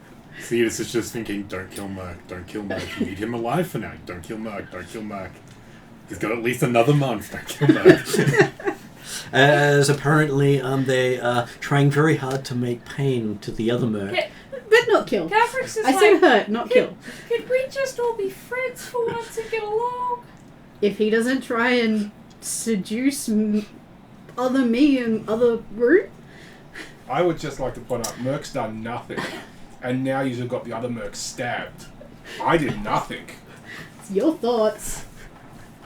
So Merc would say, geez, I wish a sign would appear telling us exactly what this place is and exactly what we need to do to win the challenge. A sign appears and says, "Good try." I was going to say, you're not supposed to ask that, but would if our thoughts seem to be influencing things here, perhaps we all want to wish for a clear path. And maybe a clear path will appear and we can move and progress along in this challenge. Worth a try. Okay, so And try to think happy thoughts. It was happy thoughts for Merc. Try to think that's where you got him into trouble the first way. PG happy thoughts. No such thing in Merc's world. Oh, I feel sorry for you. I feel sorry for you. Okay, so you see 5 different paths appear going off in different directions. All nice and clear. Do they delineate from one each other? Like, so is there anything that highlights a difference between them, or they're just paths? They're just paths. I really want to know why a coffee shop hasn't appeared with fresh baked goods, because if his ideal partners have appeared, a coffee shop and baked goods should have appeared by now. Does Hildren feel drawn to a particular path? The one before you. She takes a step, Mm-hmm. looks at the others and says, there are 5 paths. I would not be surprised if there are 5 challenges. It makes sense. There's a challenge for each of us. This is the path that I feel is mine. Do we have a sense that we need to split off into 5 different, or 6 if Dimitri rejoins us, ways, or would you guys like to face this challenge together as a coordinated group for once, as per Hildren's often expressed? Coordinated group Desire. is generally my go-to, but this feels more individual test. So he just wants to think of some sort of sign to implicate which way he should be going. a sign appears, it's blank for a question mark. He goes towards the nearest path that sign's on. I'll just follow Cow Creek's. Mm-hmm. Merc will just go down the path that he feels is right.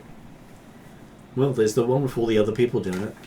Well, are they with me, or I thought No, Cetus was going in a different with one? the other party. Oh, yeah. Really pretty looking people. Well, that's true, and that's probably Merc's challenge. Yeah. So he goes down that path, I suppose. So we've got Merc going on his own, Hildren going on her own. Is Cetus going on his own, or is he? Assuming that his path is a separate one to the ones that other people. Would you like do. it to be the same or different to someone else? Halcrix has You can suggested I'll go with we Hildren. could do this as a Okay. group, and she's happy to do it with I'm happy somebody. to do it with a group, but we've got I five don't like paths. walking alone when I do these things. I have declared my interest in going with Cow Creek's. Yes. I just John know. has already said he's following Calgrix. He's having what she's having. I just know that sometimes in these situations, it is a personal challenge rather than a group challenge. But I think I am this happy to challenge will be explore what we either determine way. it to be. I'm sure if it's supposed to be personal challenges, we will end up on our own paths anyway. Yep. sure. So shall we all head in a direction away from Merc's ideal party? Yep, that sounds like a great idea. Frigid people. Sure. Not I frigid. saw the inside of your Committed. mansion. Frigid. Not frigid. Committed. Frigid. Calbrix is like, let's go this way. We've all seen the inside of your mansion. She's you've literally all going to enjoyed pick a the- random path enjoyed the and start treats in walking there. down it. Yeah. I didn't. Because she wants to get away from that conversation. Because she can see that argument going for hours. Okay, so as you guys walk down the path away from Merc, you find that after walking for a little bit, you get this vision of Merc walking into a clearing. Are we actually? Did you follow us or not? Apparently not. He did say he was walking down the other I path. did, that's true. And yes, so Merc walks into a clearing full of extremely pretty people, and they all seem to be ignoring him because he's the ugliest one there. It's okay. Aww. Oh, you poor baby. Yeah, it happens. It happens in life. There needs to Hildren be goes, ugly didn't people." we just talk about all of us going together? You didn't come with us? Well, it Ugh. was too late because we already talked Pretty about going shiny. individual paths. Pretty I went shiny, off. I'm sure. And they all seem to be very happy together, ignoring Merc completely, much to Hildren and Cetus's Cetus's happiness? annoyance. Annoyance? Yes, of the way that they're doing stuff to each other. Oh. Oh. It reminds you of the zombie room, just worse. Can I not see this? Like, if I close my eyes, is the vision still there? It's clearer. Oh, fuck! Having clicked onto the fact that our thoughts influence this, Calcrix is going to determinedly think that the other group, showing their disinterest in Merc, are going to move on, and Merc is going to rejoin our group, and we're going to be a happy adventuring party together. Maybe. I got no idea. I'm not with you guys. I'm somewhere else. So yes, you seem to be not able to get the attention of all these people doing everything your dreams have imagined, but you don't seem to be able to join in. It's okay. I'm like, I pull up a chair. There's no chair. This is better than Netflix. And you just can't get you. Something seems to obscure your vision every time you try to settle It's and watch. badly pixelated. How frustrating. Everything's censored. It's like, you know, the bad bad download from when we were younger, where you just got that weird pixelation. Oh, yep, yeah, I remember. Before it went I clear. don't know what that is. I remember it well. It's It's feasting on the sort other of side. like they sort of make things look like they're little squares That instead way. of seeing the root bits. Okay. Well, in that case, there's no fun to be had for Merc. He would keep walking. Doesn't seem to be a path out. Okay. So what about the path I took in? It's just Doesn't seem to be there anymore. Look for the one that has the birthmark on its left butt cheek. Is there anyone with a birthmark on their left butt cheek? Hard to tell. All the butts are pixelated. Yeah. including the dragons. Everyone, And you I thought she thought wasn't dragon there. flew off. different dragon. Different dragon. Frosty the dragon. Okay. And I can't get their attention in any way? How would you like to get their attention? By saying hello, can you hear me? They seem to be ignoring that. Maybe they can, maybe they can't. Maybe this is a sign you should have stayed with the group, and then you could. Perhaps because you were all sitting in your head, it was a sign you should come with me. You're a charmer. Yeah, so I've got... Does magic work here? You have no idea. Nobody's tried. Nobody's tried. I did have something. I've used empty mind. Is it? It's Is not that? technically magic. It's a monk thing. Well, yes, but it does give me resistance to psychic damage. Yeah, but it's a mental state rather than a magic arcane spell. And the benefits of it, you can empty all those unnecessary thoughts from your head. You're not seeing this vision while the rest of us are going, ew! Such as not thinking of the Stay Puft Marshmallow Man. Is there anyone... is there anyone in this group not engaged in an activity? Yeah, you. Yeah, I can't talk to myself though. Or I can talk to myself, I just won't get very far. Well, the other you is also here, stabbed and tied, unable to participate. Okay. Well, I would go over and help that me. Mm-hmm. Untie him and hopefully repair him in some way, shape or form if I can. Okay, so he's better endowed. Good. That is good for him. I hope he puts it to good use. Apparently he has not been able to. Does he talk? Is he talking to me? It doesn't seem to say anything to you. Okay. I'm assuming they will just speak common if they were going to speak. Can I try speaking Draconic to him? Mm-hmm. I'll try speaking Draconic. Maybe you're in the dragon's place and they only speak Draconic, I don't know. Be like, can you understand me? He does say you have a terrible accent. Okay. I'm not a high speaker in Draconic. And I would say, where am I? What is this place? Listen, it's your fantasy. I don't remember having a fantasy where I'm left out, but understand. Again, it's your fantasy. I would say, where's the exit? How does it normally finish? That is an interesting question. If I hear that being said, I'm like, no, no, no, no. Cabrix is innocent enough that she doesn't know what people are referring to. She thinks we're all talking about playing a game of cards. I would say it normally finishes with me leaving.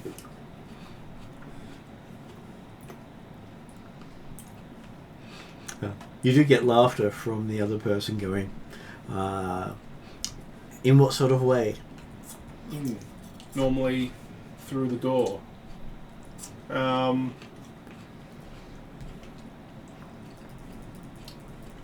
Is there anyone in charge here?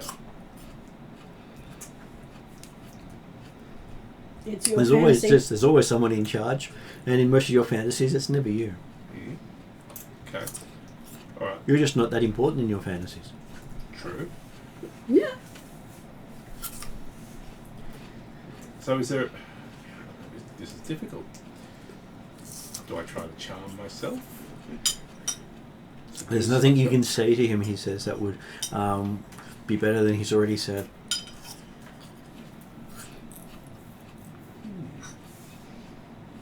If you were to meet yourself, what advice or story would you most want yourself to hear?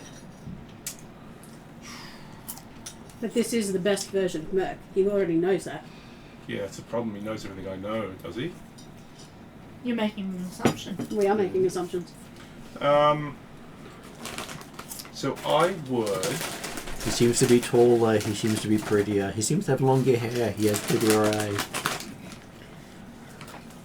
Surely you've learnt in all of your travels as a trader, though, that there are some things that aren't just about who you can partner up with. No. And partnering up with someone's not about the sex. It's about connection with a person, and making that connection, understanding their wants and needs, and that betters your trade position with them. It's called empathy. Yeah, exactly. And you know, when there's 3 or 4 people involved, it's not about the sex, it's about connection between people. So what I would say is I would give this Merc the story of why I am in this group, to help protect my children from the incoming evil, and to help protect the lands of which I have trade routes, of which I have both a material investment and an emotional investment, to ensure that they receive the goods they need to sort of survive as towns. He does ask, who is the real evil in your story? The real evil in my story, ultimately, is my greed. That's what I would say. Mm-hmm. Good answer. Good answer. Give me a insight roll. Insights.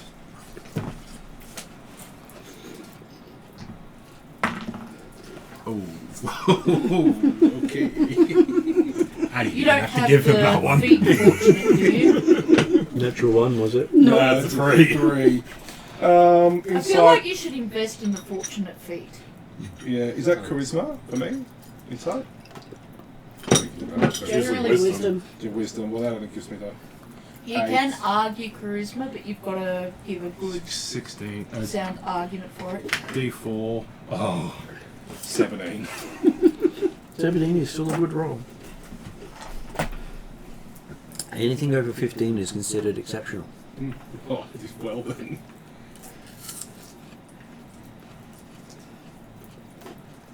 Okay, so as you seem to be listening to yourself, he does say that he would agree you are the villain of your story. Mhm. How will you defeat your villain?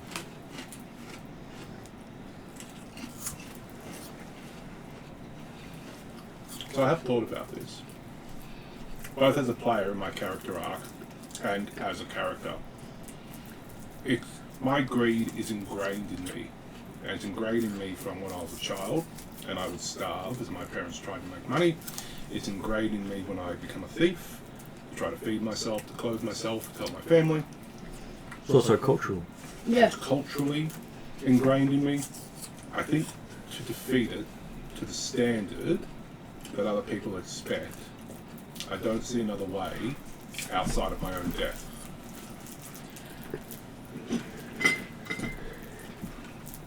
Would, rather than trying to defeat something that is essentially a core part of you, actually be learning how to live and manage that?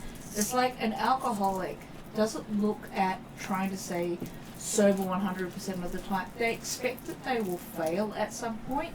What they do is they plan for it. If I do fail, I will go to another meeting and I will just start again and I will build myself up again.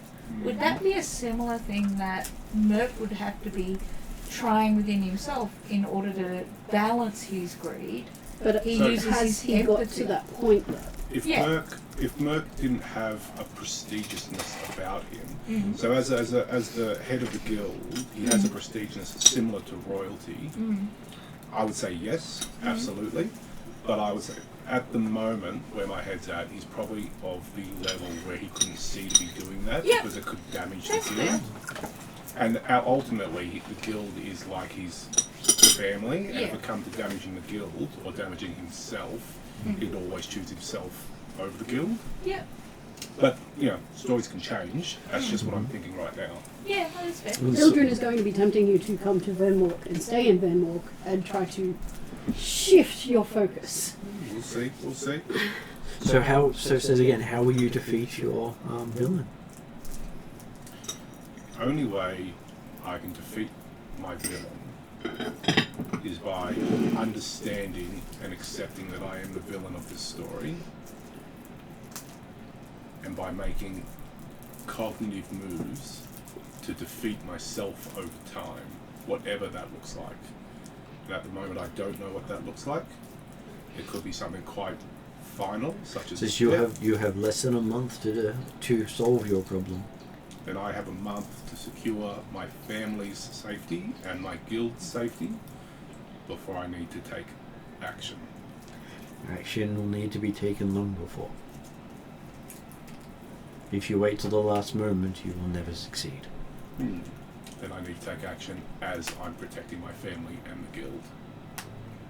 Don't know what that action is. If you have any suggestions, very happy to hear them. With you and your massively impressive penis. Serious dick joke. Shakespearean! Exactly. Stop trying to sleep with your friends. Says it's only as big as you imagine yours to be. Why is it not bigger?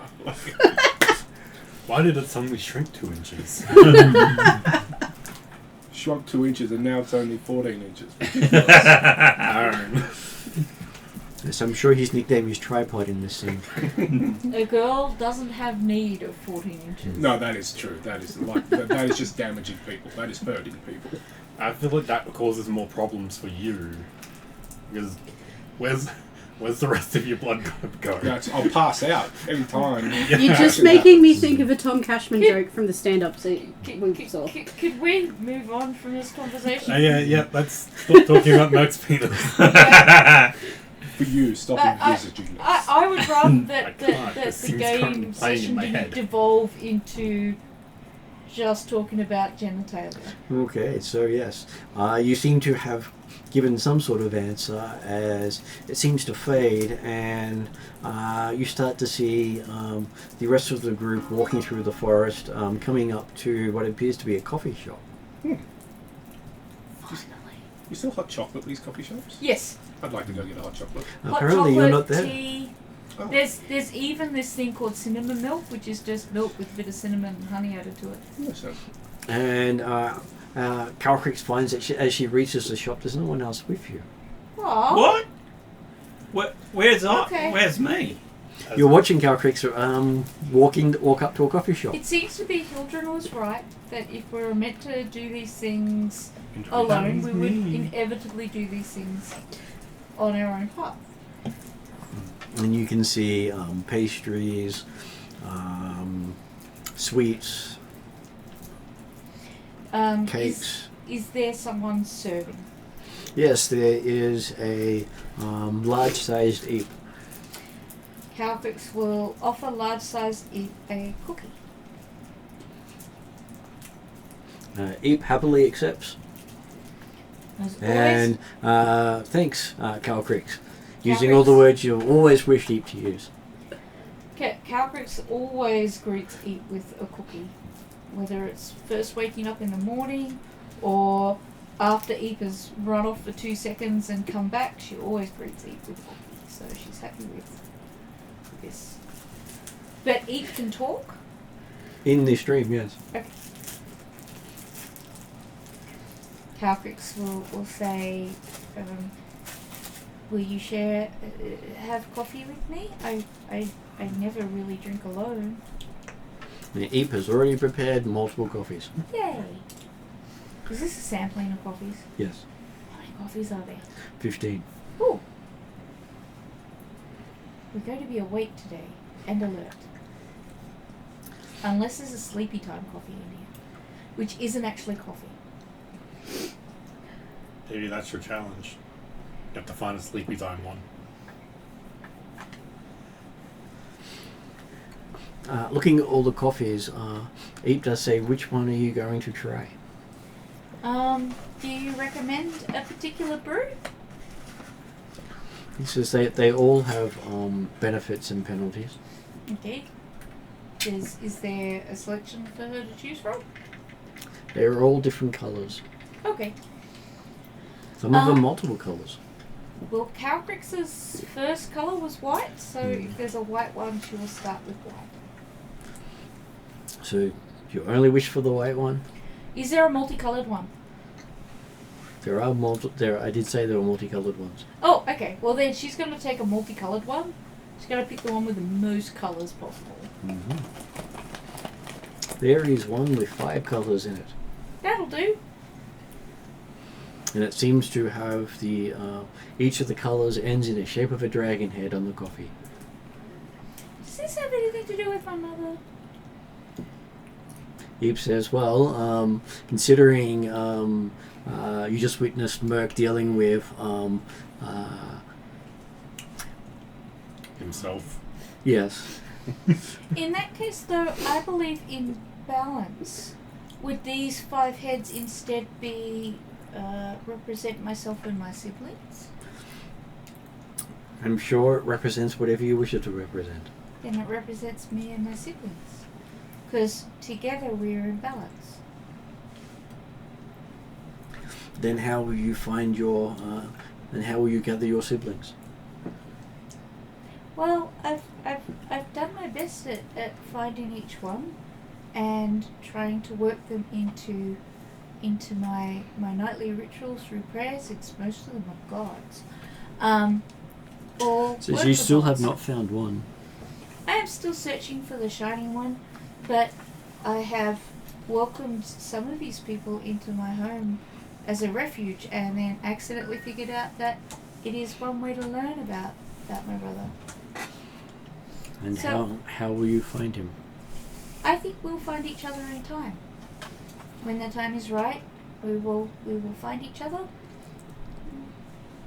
Usually I feel like these things tend to be when we need to find each other, we do.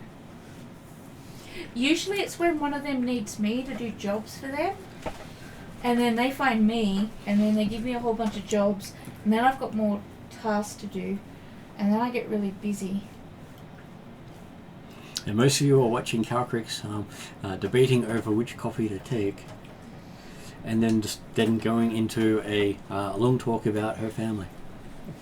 And then she goes, but I had a self-determination day, which said that I decided I was not going to be told what to do by anyone. And so now I get to choose what I want to do for myself. But I do choose to try and spend time with my family, so I will have family coffee. Okay, so Eep slays across that coffee. Then says what coffee represents those you travel with. Ooh.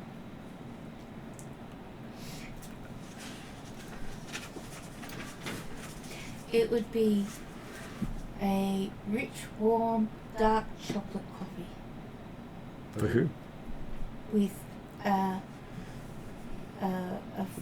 frosty, snowy thing on top that represents the ancestry of the Northern Reaches, and gold chocolate flakes on top that represent Merc's very monetary Eep shakes his head and says, no, that represents more than one.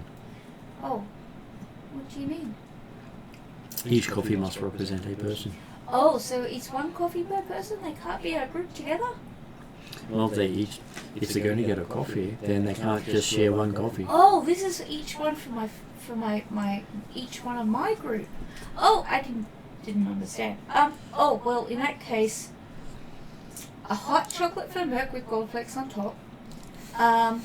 A strong, what they call an Irish coffee, for Hildren, with like a really dark flavour for that. And then for Cetus, I'm gonna go with something that's a lot lighter, with a foamy, sea frothy type top on it. And then for Trellin, I want to do one where, you know how you layer the coffee in different layers, because like he's like he likes to walk on water and things like that. So if you layer them, it kind of represents his ability to kind of go above and beyond. And then Dimitri. I feel like Dimitri should be one of those really rich earthy coffees, because Or he's fire aspected. With chili. I'm still going with the rich earthy coffee, but as I said, with some like chili flakes. rich earthy because he grounds himself in all the knowledge of the world. But he is a fire type, so he's got that little bit of spark added to it. And have I got everyone? Yep. You have. Oh, Unless there you can't needs eat. to be an eat coffee, because even though eat isn't necessarily considered a quester in Redrian's part of the investigation service, Eep is still a member of the party. And I'm gonna go with something that tastes like fairy floss and dragons. What, fairy floss with a black coffee poured over it. Yeah. Okay, so you do feel as if you made some sort of connection with everyone, as they all seem to have coffees. Well, that's good. I take a sip. I thought she didn't like it when I added alcohol. Didn't say Why she is mine- liked it. She chose Why does mine feel watery and salty? just like the tears of all those times you've missed out on stuff. Oh no, that's mean. And the trick with your coffee, Hildren, is it tastes like it has alcohol in it, but there's no alcohol in it. You've already given me a high earlier today. I'm good. Okay, so you find yourself next watching Trellin walking into a halfling village. The doors come up to his knees. Yes. I'll crawl in there. Crawling, you can't even seem to fit into a door. Your head hits the above the door. Okay. You are tall. Alright. Looking around, it seems to be a village full of all that extended family you never met. Like you can meet all your family. Yes. So I think he's 38. So he's well into middle age. For a halfling, that is not quite middle age, as they age about half of that of For a an human. elf, that's young. That's That's right. barely. But the thing is, For that 700 years. Yeah. as an elf, he's the equivalent of 1 to 200 years of age. Okay. That's how old his body is. But as a halfling, he's only the equivalent of a teenager in human years. But I'm an elf. Mm-hmm. You're an adult elf because you're given an adult body, but Right. you were a teen to mid-20 halfling equivalent to a Okay. human. So just half the halfling age, and that's what the human equivalent age is. Okay. So is this like my son who has the brain of a 17-year-old, but biologically it's 9? It's the brain of a teenager and a brain that's biologically older? Well, I was the opposite of that. he's now going to spend a lot longer as a teenager in his elven body. Yeah. So he was getting close to the end of all that teenage years in the halfling, and now he just has another 100 or so years of it. 50 years of puberty would be hell. Still not as bad as 50 years of Morrigan. pimples. Assuming You you want get help? pimples. Morrigan has over 400 years of experience in the brain of a 16-year-old. I don't know where Mr. is, but I think he's on my chair. He's on your chair. Oh, look at the fluffy baby. You could either hold her or put it back on this chair. It's once you okay, get she's up. happy. Hi, Dressel. You're pretty. Going back to sleep. So is there any life? There's lots of life. There's lots of people singing and having parties and drinking and all the stuff you never quite got up to with the family. Well, Singing happy birthday to each other. So is this like Bilbo Baggins' 111th birthday? Well, it's like it's almost everyone's birthday here, okay. except for Trellin's. That's some family coordination. They're all born on the same day. They all seem to be celebrating each other and ignoring the big elf outside. Oh. Is there a way I can draw their attention? Well, you could do the whole squeeze inside one of the rooms. Okay. I'll just try to squeeze in. and not knock anything over. Okay, as you squeeze in, you find yourself shrinking. You're now the size of a halfling. Okay. Cool. Everyone's sort of looking at you with a, who are you? Oh. Well, I've got the background of a tunnel halfling and the Darrakan City urchin background, whatever that's called. So, feel the love. Yeah, they go, but you don't look like a halfling. Have I just shrunk? I have just the shrunk. soul of a half. You're an elf the size of a halfling. Okay. Oh, he's a half elf. Well, Quarter elf. Or an elfling Elfling works. with 2 Fs. So they ask, what makes you a halfling? well, previously, before my wish, I was a halfling. And then... You wish not to be a halfling. That's right. So, why do you still wish to associate with halflings? Well, my background is a tunnel halfling. So, Does that mean you wish to reconnect with your people? yes. And will that change your life in any way, they ask?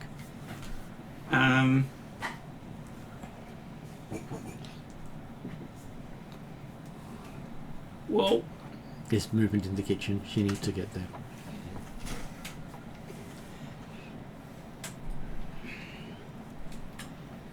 I'm surprised Idris isn't attacking the cane.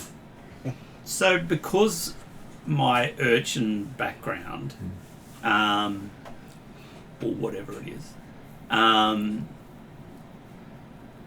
they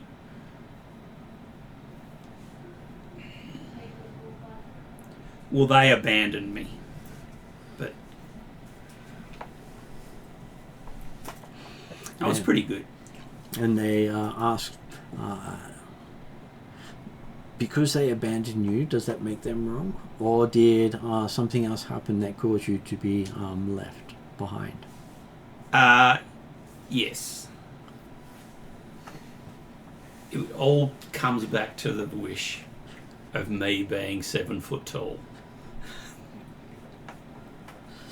Okay, so I will get you to make an insight roll to see how to interpret them.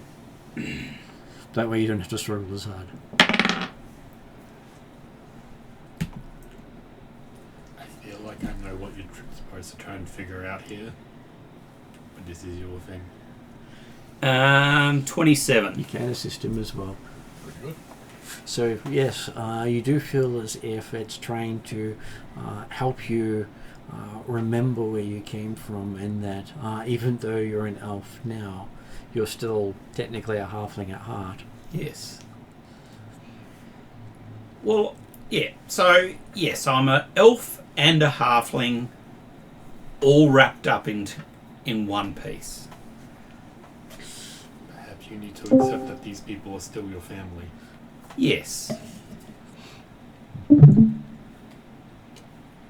Is that And Jeremy? We get to welcome back Jeremy, yeah.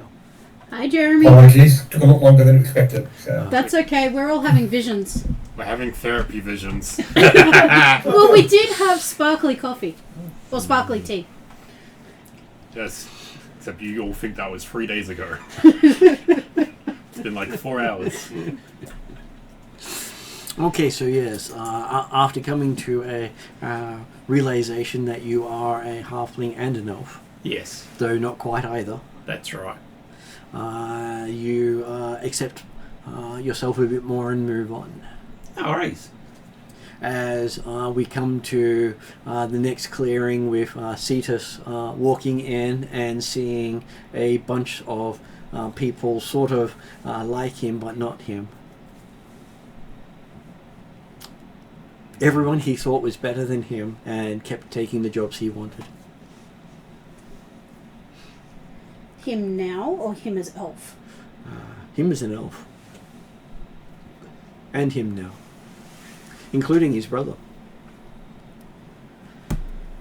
who managed to trade places with him, so he got married instead of his brother. Wasn't that Genrick? It was both of them. I did that and completely forgetting that was also Genrick's backstory.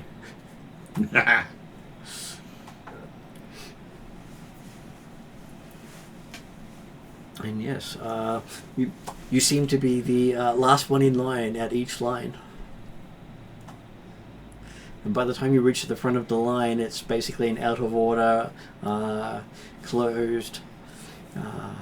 And I'm sorry, we're all full. As each of the other versions of you just always seems to get what you want.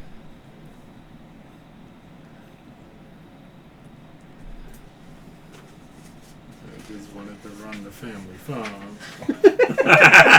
Grow taters.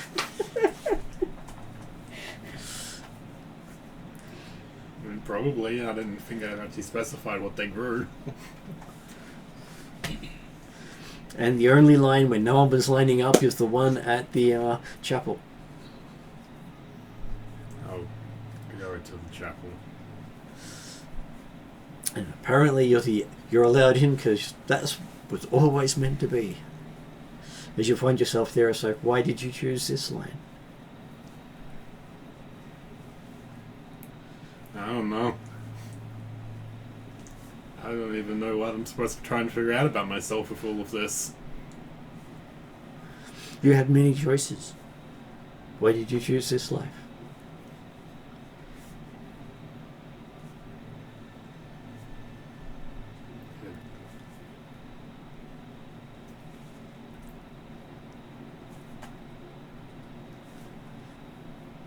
Each other version was a version of you who actually made that choice. And I'm the one who didn't make that choice. You're the one who chose this.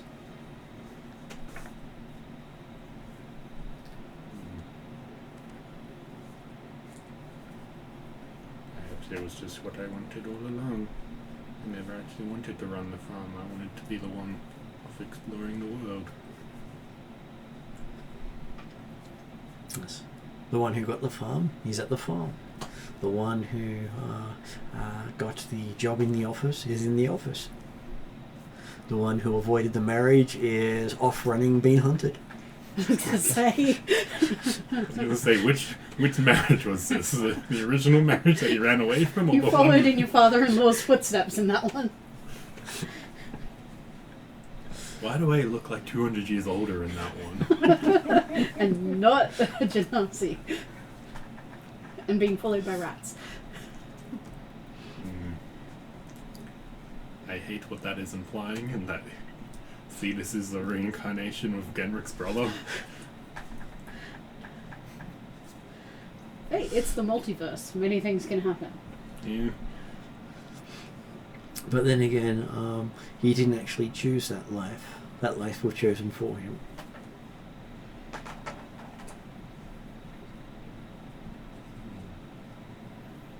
You still had a choice not to choose this life. Why did you choose this life? It felt right. Felt like what I needed to be doing. And if this is what felt right and what you need to be doing, why does your character still resent those other people for making their choices? Because they're cowards. Yes, but you wanted those choices. Why do you resent them and still want those choices? Because I'm the one who didn't get to make those choices. But taking those choices means you didn't get to adventure and you got those lives.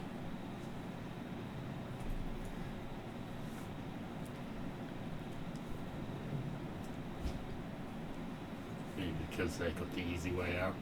They didn't have to die for their ones. Well, they got lives of inadequacies compared to yours.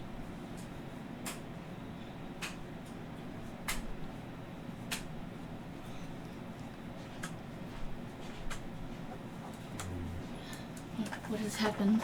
Well, I'm not good at therapy. I walked in and there was silence. Cetus is trying to figure out why he resents every other. Do you know how Lani has all the Lanis? Yep. We've just seen all the Cetuses, and Oh. Cetus is trying to figure out why he resents all the other Cetuses. The ones who didn't become adventurers, essentially. Because he doesn't want to be an adventurer. I don't know. But it turns out he likes being an adventurer. It well, felt right. maybe he pities them. And he can make a sense motive roll as well if he wishes to. Yeah, I'm gonna do that.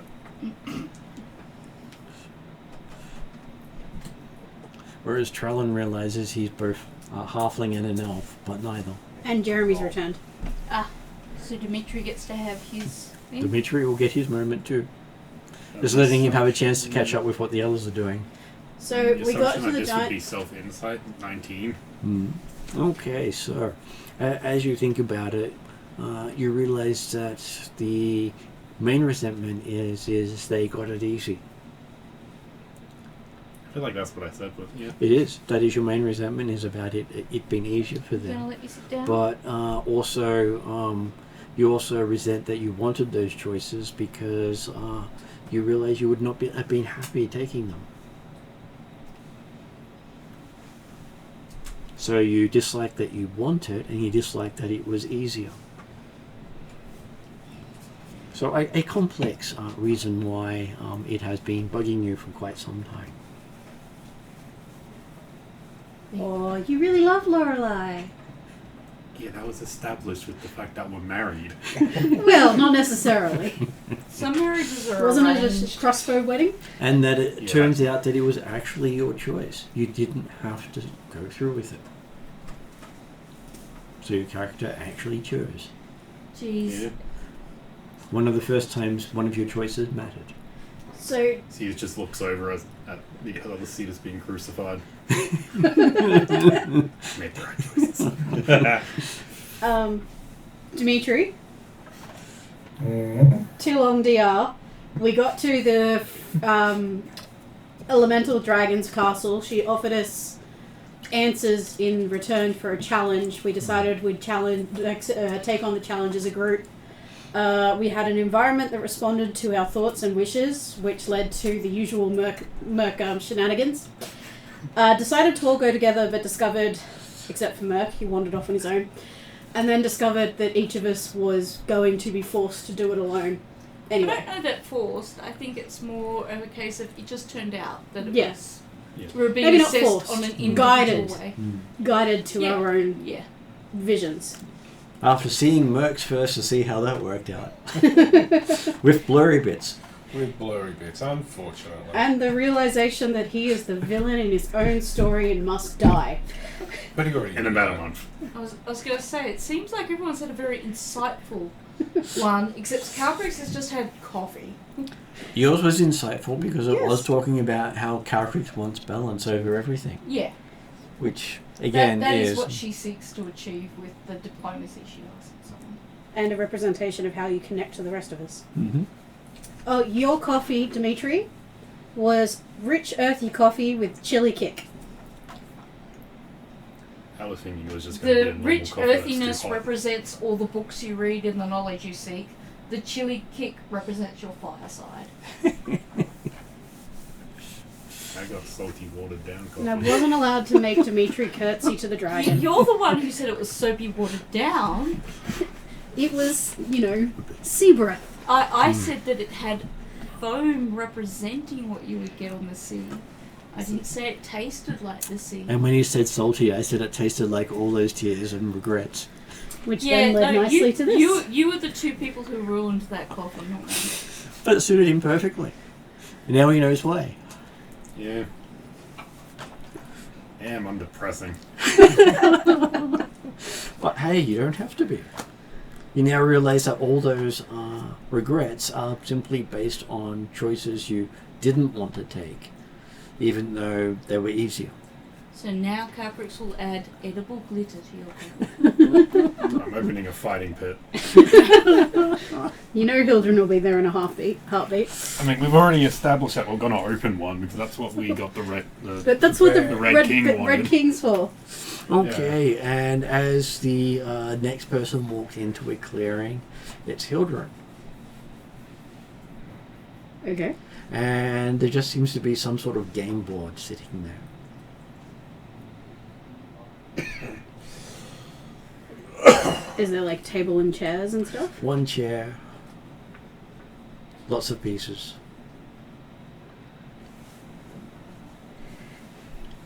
What does the chair look like? It reminds you of one from home in the Northern Reaches. Very natural-like. I was going to say, it's not Gilton red, right? Or Gilton purple. She sits. And you see a whole range of different pieces before you. What sort of piece do you pick up?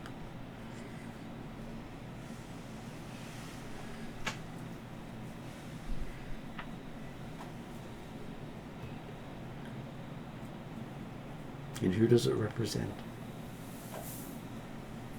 There is a piece that, like, none of them are people-shaped or animal-shaped. They're all sorts of whatever shape you imagine them to be. They're all sorts of like rock type, like stone type things. And she picks up one that is a mix of milky white, forest green, and just this flash of red through the center of it. Blood red through the center of it, and it's rune. Okay, and you hear a voice saying, "That's an interesting sacrifice to make." I do not want to sacrifice this piece. But it is the piece you chose. It is the piece I will always choose. So you'll always choose that as a sacrifice. I was not aware that it was a sacrifice. I am always drawn to this piece. You see one of your nightmarish things fall on the table beside you.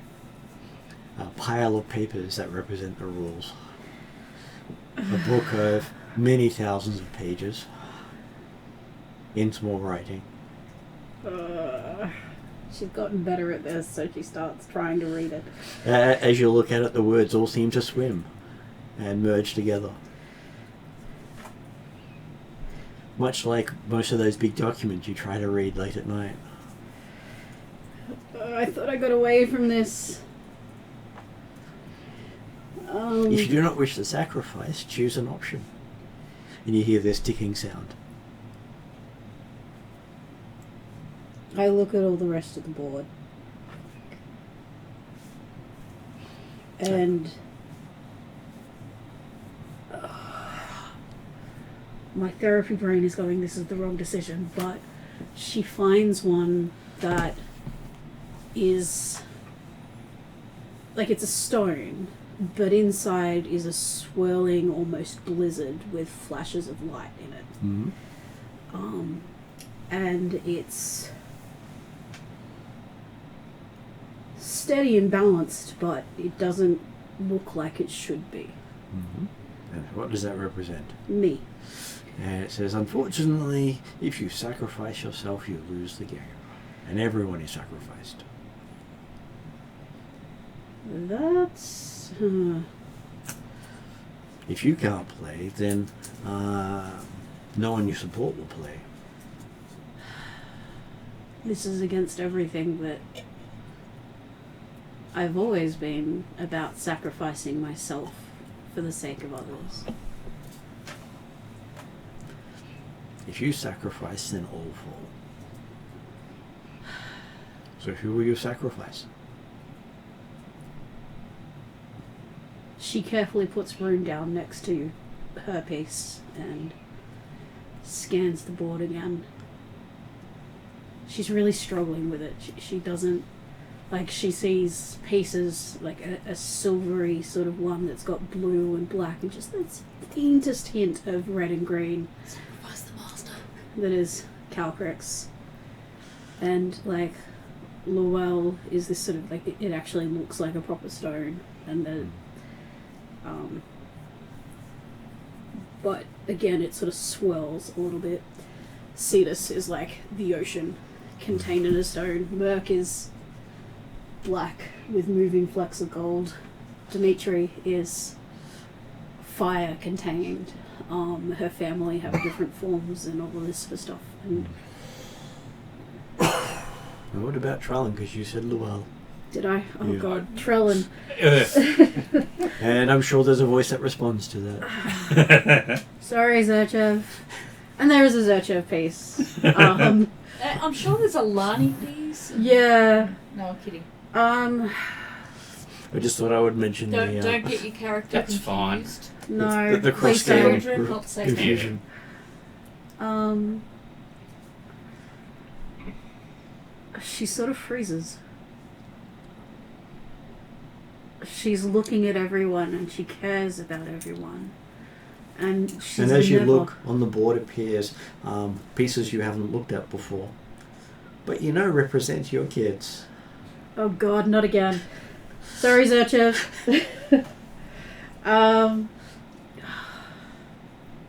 She looks carefully at all the pieces. You seem to have a number of kids appearing on there, but some of them do match what you had Encountered. Yeah.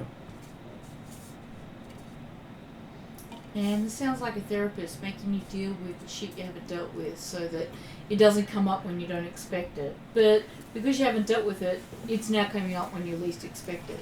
Yeah. At least it's not on the Friday game. Yes. Oh god, this would be horrible on Friday. And Zerchev goes, that's the third time. Yeah. Well, you're on my board, and I promise I won't sacrifice you. I could never sacrifice you.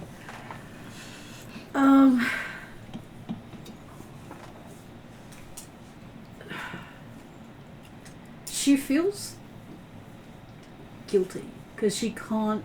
After what happened in Rapanathak, there is no way she can choose one of her children.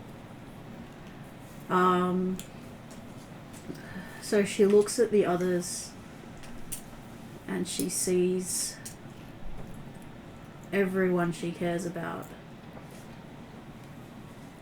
And she thinks carefully. And then she sees the one of her father and her mother. And she knows that if anybody would be willing to be sacrificed for her, apart from Rune, she never wants to do that. If anyone is going to be willing to sacrifice for her, it's going to be them. Yes, but the choice is not theirs. I know, she's still having to choose.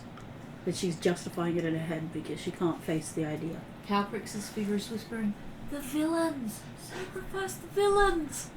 Are there any villains on the board? Yes, there are quite a number of villains on the board. Merc being one of them. I was thinking that. You're not there yet. You can sacrifice his greed, but not Merc himself. I've got a cup. I've got a pack of cards. I feel like if I sacrifice one of the villains, it's going against... Good, because sometimes the villain is also the hero. Yeah. Just depends on the perspective. Just check that it's actually Thanks for this telling the story. Merc. I was like, I'll be fine. I know what I'm looking for. And you even have things like honor and loyalty and belief as pieces that can So- be sacrificed. Maybe you don't necessarily sacrifice yourself, but you could sacrifice... Possibly. Sometimes when we're doing things, we sacrifice our own beliefs. She's not sacrificing the beliefs, Sacrifice your. but Sacrifice your I'd natural- sacrifice my dignity at any time. I'm prepared to be humiliated in order to save lives. she sacrifices her freedom. Yeah. Mm. When tied to gods, one does. Well, And you in a have to way retire that to another is a kingdom. choice she had made before, which is why she cannot sacrifice herself. yeah. So she sacrifices her freedom. Which again is also another insightful thing that the character has had to do. But having to actually believe in it herself is the hard part. Because I'm sure she believes she's wild and free. Well, considering who she is, yeah. And now she's going to be bound to a desk as you feel the chain go around her ankle and the table turn into just piles of paper. She's already sort of half accepted that anyway. And she sort of Sneaks up in the sighs. side view, gets a pair of bolt cutters and takes you out for coffee. She sighs, picks up a pen and starts reading. And the words don't seem as incomprehensible. As you then find that you can see Dimitri walking into a clearing. He seems to have walked into a library full of books which he can't read the titles of.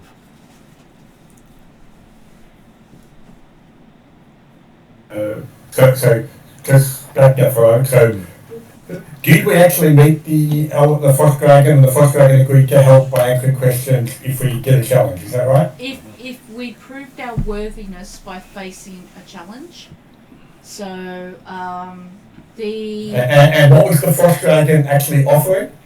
she's going to answer our questions, Questions about what? Help us with the storm giant stuff. helping us with the Storm Giants quest. Probably not What kill help? us. What help do we need? We just got to find the walk-off, which has got the presumably the one that. From Calcrix's perspective, she wants to understand how the matrons work, and in particular, the thing that seems to be important is how not to put the Storm King back in charge of all the other giants and allow them to retain their autonomy through their matrons. Because we also found out the princess may take control, but she can never be a matron. So Yeah. matrons were never born.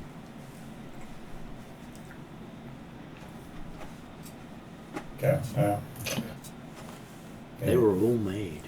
I missed the group decision, but certainly Dimitri would be wondering that that's not necessarily help that we want or need from this thing, but okay. You're right. You mean that for someone who seeks knowledge from books, you don't think that you can get knowledge from Elemental an dragon. elemental dragon? No, there's certainly knowledge to be gained from the dragon, but the point is, if the answers are, if the knowledge is to answer questions that we need to know for the immediate situation, which we already understand we can go with. So, It could be that there are much of answers to ask about. Well, she just offered us answers. It could be that were you to prove your worthiness, you might get to ask her for knowledge on any subject you feel is pertinent. Was that the deal? Well, at the moment it's pretty. She just said she would answer our questions. She didn't say what questions or what answers. Or if she'd answer them truthfully or knowledgeably.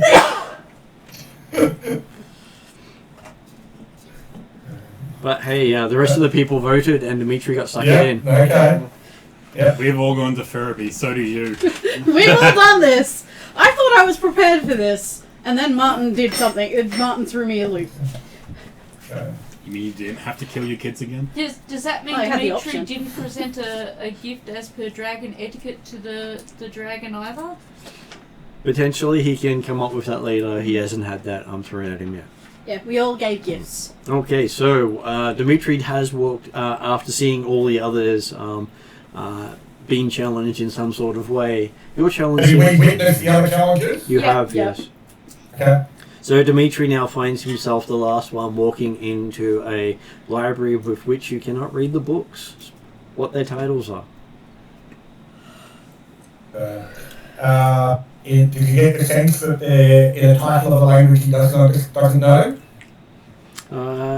Is that like it's just You can understand the letters, but the words don't seem to mean anything. You attempt to quick comprehend language as ritual? In the context of the other people's encounters, a lot of us haven't understood at the start, but as we've gone into the encounter and the engagement, comprehension has come. So it's kind of something you earn as you go through the event. Though Merc still wasn't able to see what was true. happening. That's true. Well, Merc did in the end see himself as the villain, so He did. technically, Yeah. But he still didn't get the rest of the scene, which was, for the rest of us, happily pixelated.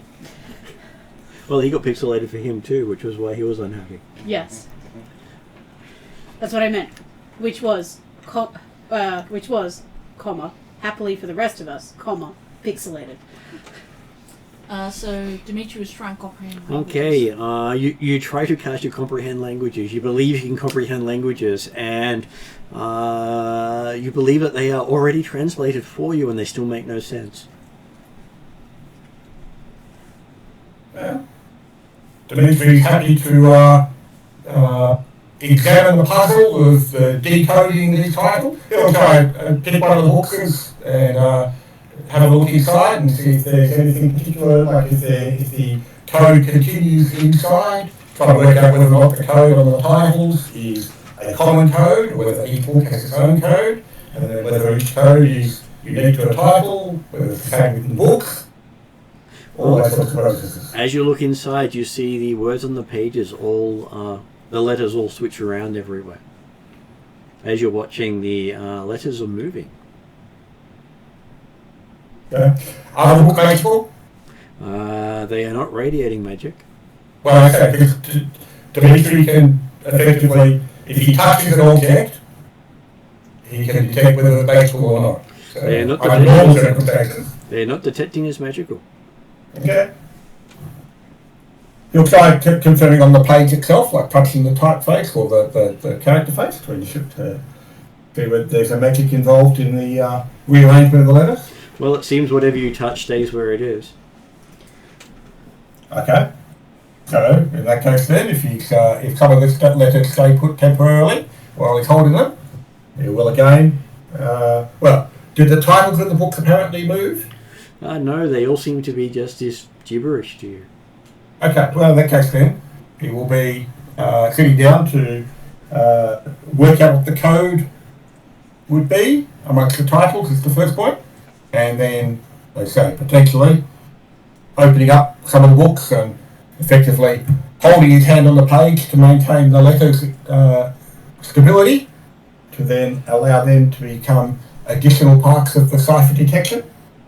Okay, so as you puzzle your way through this, I'm going to give you an insight roll.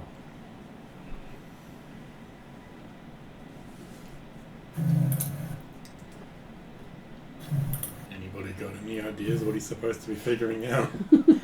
I do. I have a few. I presume that this is something that he has to try to do on his own. I have a feeling that this isn't something that he can do logically. This has to be something where he needs reflection and insight for, and I just don't see Dimitri as someone who... 30. Okay. What insight? As you're looking at this, you are starting to feel that the puzzle's more about you than the book. Yeah. As you realize, you find that most knowledge is useless until you understand it. Oh, that's obvious. And that you It's part of gaining knowledge, is gaining understanding. and you find that a lot of things are gibberish even after you have learnt it.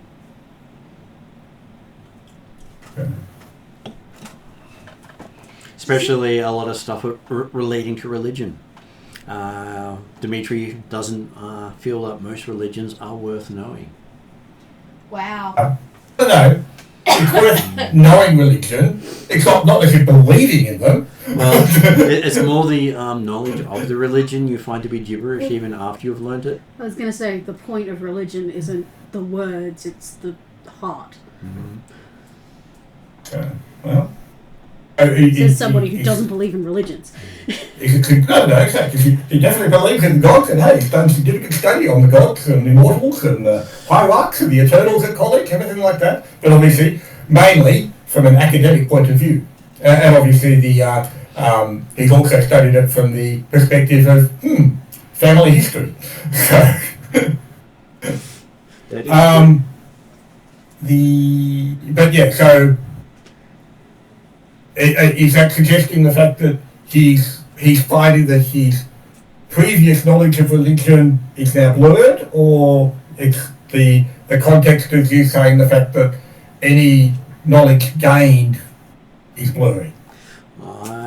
Okay, I'll put it in the terms he believes that a lot of the knowledge he has personally gained is gibberish and useless because of the source of them and the fact that he doesn't believe in them. No, that's not good. It's not true to everything, but it is true to a lot of the religious and doctrine he has learned. I mean, I can certainly understand and accept that, yes, what he's read about the religious doctrine and things and that kind of stuff, yes, is obviously all to be taken with a grain of salt because, hey, it's written by religious fanatics and idiots. But that doesn't stop the knowledge itself being valuable because, hey, people recognise or people are misunderstanding of the situation and therefore the opportunity to correct. Hildren is just sort of twitching. Does this mean Dimitri has no respect for the source of the knowledge because that the source of that knowledge is in terms of the religion, it's like it requires belief in that source in order to have respect for that source. Is that in a lot of ways, yes. Any sort of knowledge, like investigation of a topic or understanding of a topic, you've got to read all the sources. You've got to recognise that some of the sources are more valid and appropriate than others.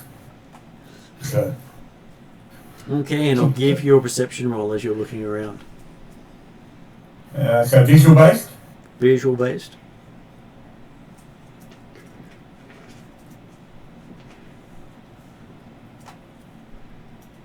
Yeah, that may be different. Because visual based, he gets advantage, so I got a 7 or an 8. And then a 2 on my D8, which gives me a total of 25. Okay, you see that there are a couple of books on the shelves you can understand. The writing on the spine is clear and legible.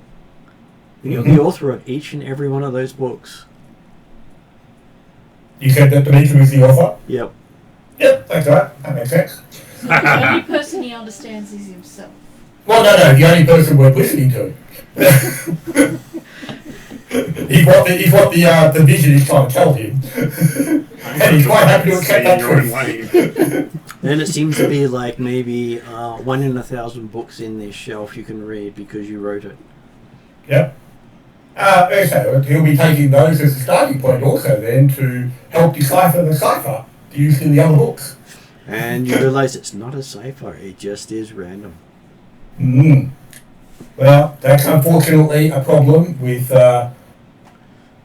source material. Let's say primary source material is always something worth researching, but you've always got to consider the validity of the author of that source material. Have you considered whether it's part of you?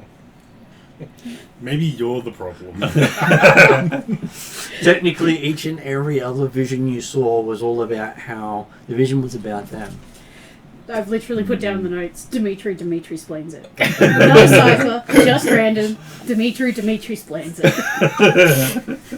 Yeah. Merv got this straight away that he was the villain. Merv understood that he was the villain straight away. But he's rarely said it out loud. It's true. Hildren had to sacrifice her freedom, which she was already doing anyway. She just had to accept it.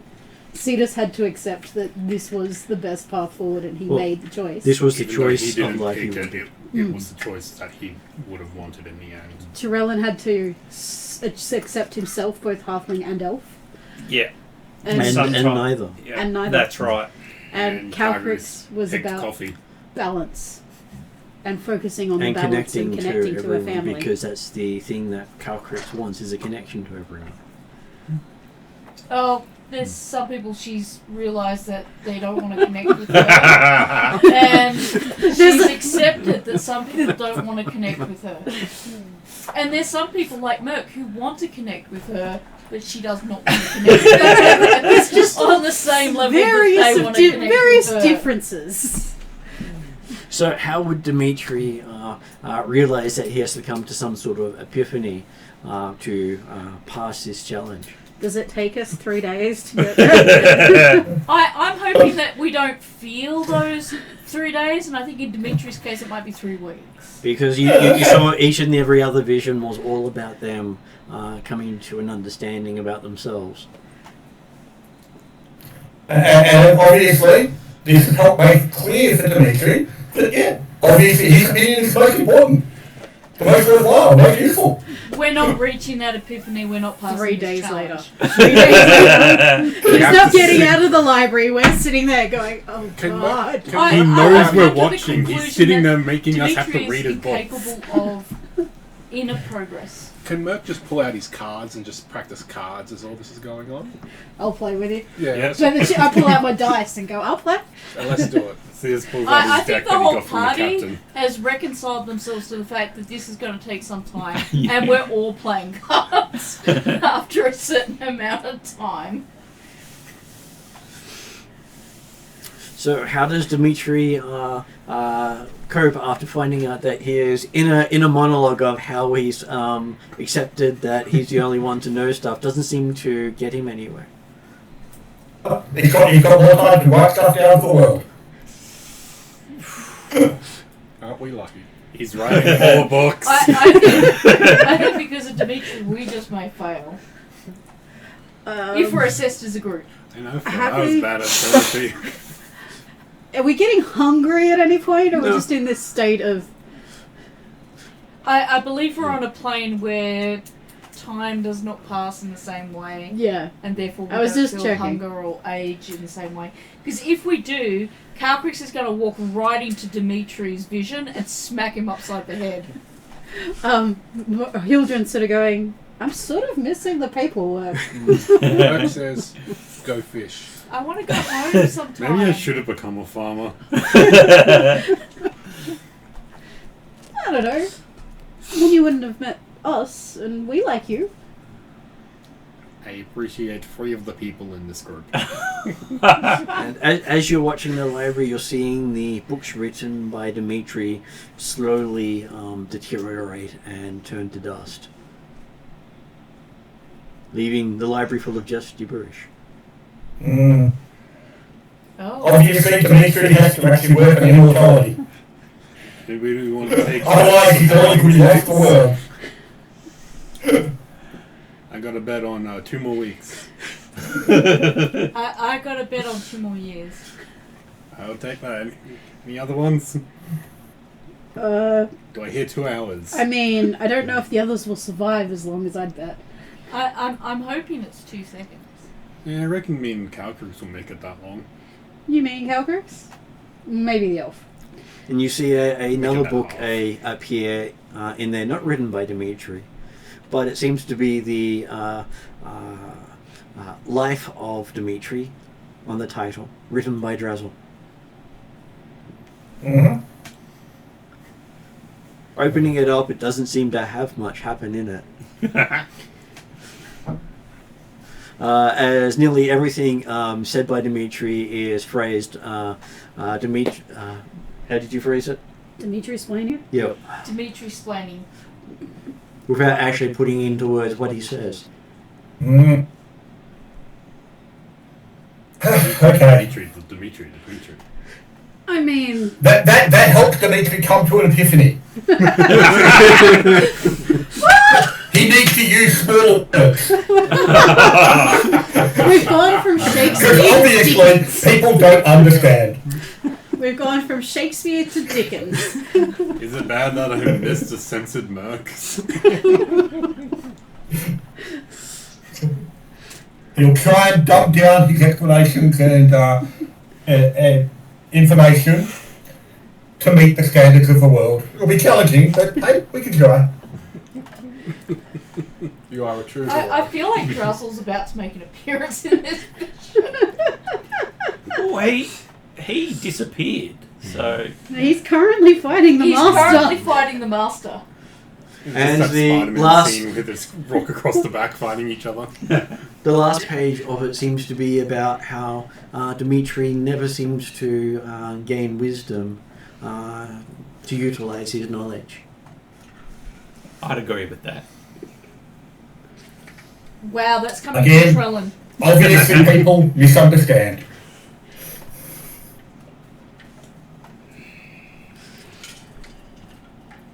As the book closes, you find yourself sitting facing off to the the frosty dragon. So the Frost Dragon has given herself the nickname of Frosty because she doesn't want to give anyone a meaningful connection to her. Obviously, because with dragons, their true names have power over them. So when Martin says you're facing Frosty, you're facing the Frost Dragon in was it an elf form? Well, female form Female seems form? to be doesn't really be of any particular race. Porcelain Skin, white hair. Dimitri wouldn't have Ice blue appreciation eyes. of this. Ice blue eyes, no iris or whites. She does turn to Merc and says, you can ask one question.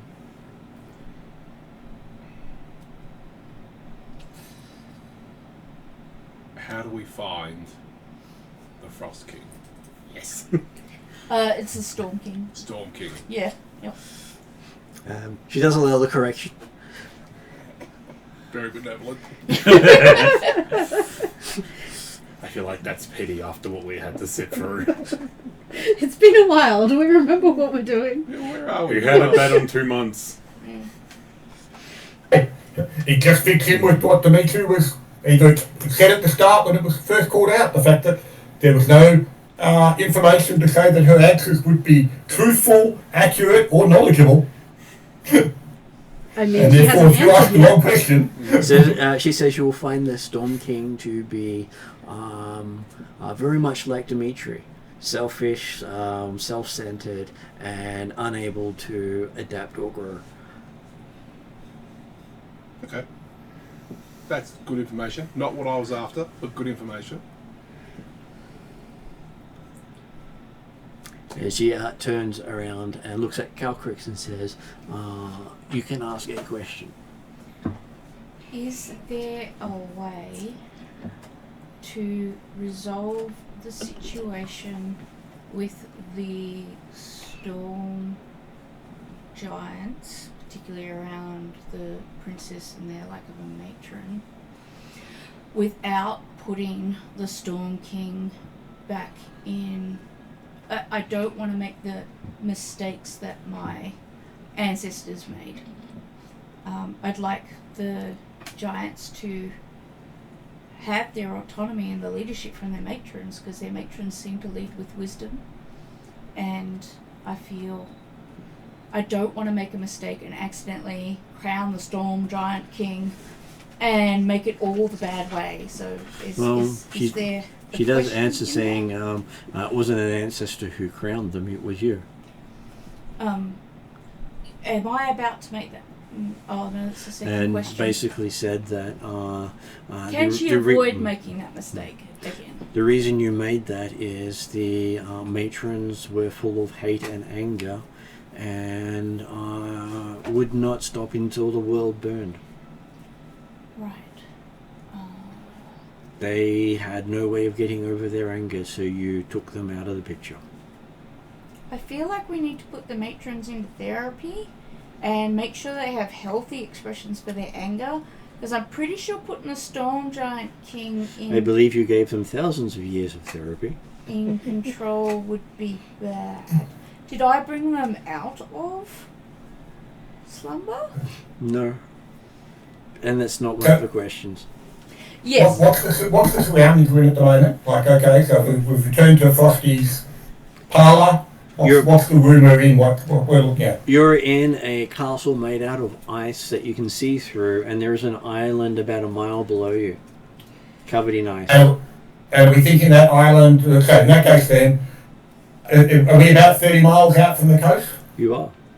Yep, okay. Dimitri is then basically looking out the window or down through the floor, the equivalent thereof, trying to look out around that island particularly to see if he can spot a ship circling the island. All the waters are frosted over.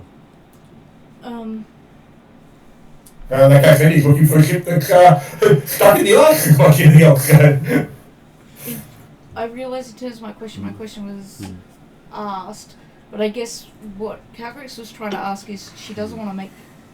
I was also trying to get to the rest of Yep. the answer, but Yep. I will stop every time I'm interrupted. Sorry. That's okay. So basically she was saying that it was you who actually implemented it and why. Right. Because otherwise the world would have burned. And if you want to not put the king in charge, that is possible, but it would require a different approach. Okay. And that's not one she can tell you.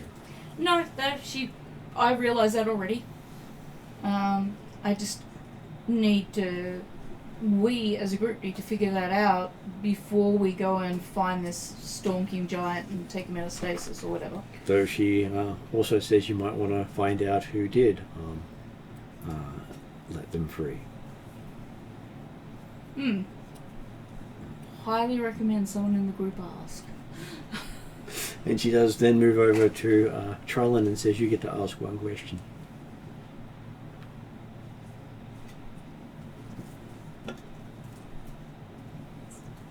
Where is the Storm King? He says he's currently in a ship known as the Morkoth. That is a... she describes this ship I in saw detail. this coming as and- soon as you asked the question. we know kind of where he is, we just don't know where the Moorcroft is. And gives you quite a detailed explanation of the ship and how it And moves. is it Kraken shaped? Or? Yes. Yeah.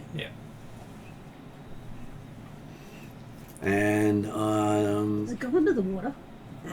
Yes. That I was think what so. I was thinking. Like Which Thousand might Leagues be Under the why Sea style? we can't Yeah. track it with magic because it's too far underwater.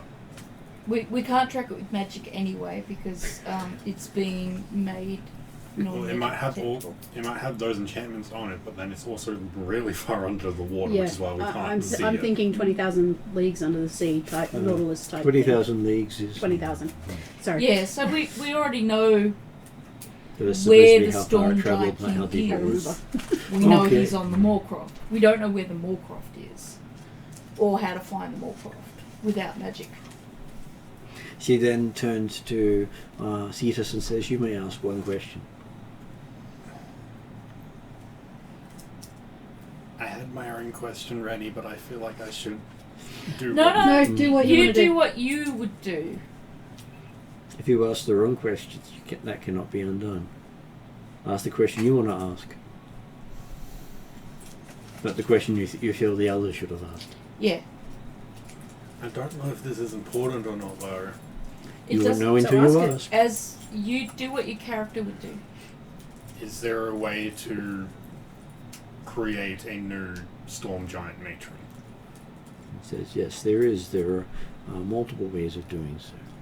You See, just that's a really need good question. to talk to the head of the giant pantheon and meet with them. For they created the matrons in the first place. It's a good question. Just got to figure out how to do that. I think contact other planes, maybe. And all the giants are children of the matron that they are from, which is why they all are connected to her. I mean, do we even need to save the king? I mean, He sounds like we a need to prick. find his. He is. Then the current quest was to find his crown, so finding him would probably help with that. Well, the king specifically role was to suppress all the giants. He had no choice in that role. Whether he took pleasure in it was completely different. She then turns to Hilda and says, "You can ask one question."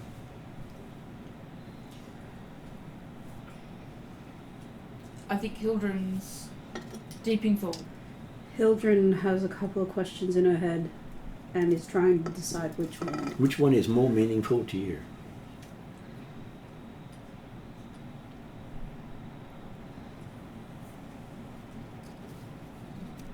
You can Should pass it on to Dimitri. we... I believe Dimitri doesn't believe that the Frost Dragon can give him any knowledge. Of course. And I don't think he trusts any knowledge that she gives him. But let's not speak for Dimitri just yet. Are we...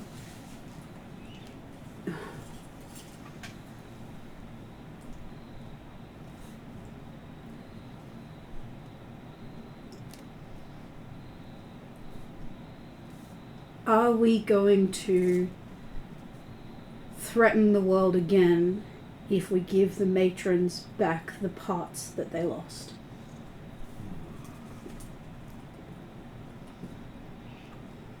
She does think for a little bit and says, "That is a good question. The parts they lost does not represent the anger that they had. And most of their issues were with the dragons and the Black Morians. And between the three of those group, they were destined to wipe the world out. The Black Morians succeeded in almost destroying the world, wiping out more than 90% of life on the planet with their death as they blew their civilization to pieces. I feel like, you know how you got the X-Gen and the Millenniums and that? I feel like the Black Morians were like the meteor generation. They're the equivalent of the meteor to the dinosaurs. The dragons were more centered around consuming than understanding, and had they remained active, they would have just consumed the world. The giants at the time were believed in just domineering, and if they had have succeeded, they would have basically crushed everyone underneath them, and no one would have survived, advanced. So the three powers of that world basically wipe themselves out. And none of them are the same. The Black Morians are gone. Their beliefs are gone. People are trying to use their beliefs now, causing problems. And the dragons had to evolve and be more than the mindless brutes they were. The giants pretty much had to let everyone else grow up. And now they are not the top of the food chain anymore. They are powerful, but they are nowhere near capable of crushing everyone else under their heels. Even if they were to all band together, they would struggle to do so. So, were the matrons to return to full power, then she does not see them as being able to rampage like they did before, but they don't seem to be rampaging now. They seem to have grown up in the time since they were asleep, much like the primal titans. Thank you. As a player, can I confirm what was the original question? Mine. Well, that we put the tail of that answer. Are we going to threaten the world again if we give the matrons back the parts they lost? Right, yeah. And I believe the answer was no. And she does turn to Dimitri and says, unlike granting you a question like I did the others, she's going to give you a statement instead. I don't think Merc's been asked just to... Oh no, I think I have. Free Oh, style. well. So Yeah. How will we find the Storm King? okay, cool. Mhm. Yep. She says that you will probably find life will be much better if you grow beyond the means for which you have grasped onto. For you have become very insular and unwieldy in your changing. You have walked down much like the Storm King has done in the past and held on to your beliefs like a religion, and that won't help you in the future. Very interesting. Of course, if your trial was worth anything, then obviously your statement is meaningless. Can Hildren just like spark do minor aeromancy and like just static shock Dimitri? And she says, yes, he does sound more and more like the Storm King as each day passes. Does that mean someone's going to put him to stasis at some point? Just to stop him from Dimitri explaining to them? He used 4 words that time. we're gonna Dimitri. He learns. She does say if you show growth, she may answer a question for you in the future. But of course, it must be a growth worthy of who you should be, not who you are. You're in your own way. Is that right? Pretty much. Okay.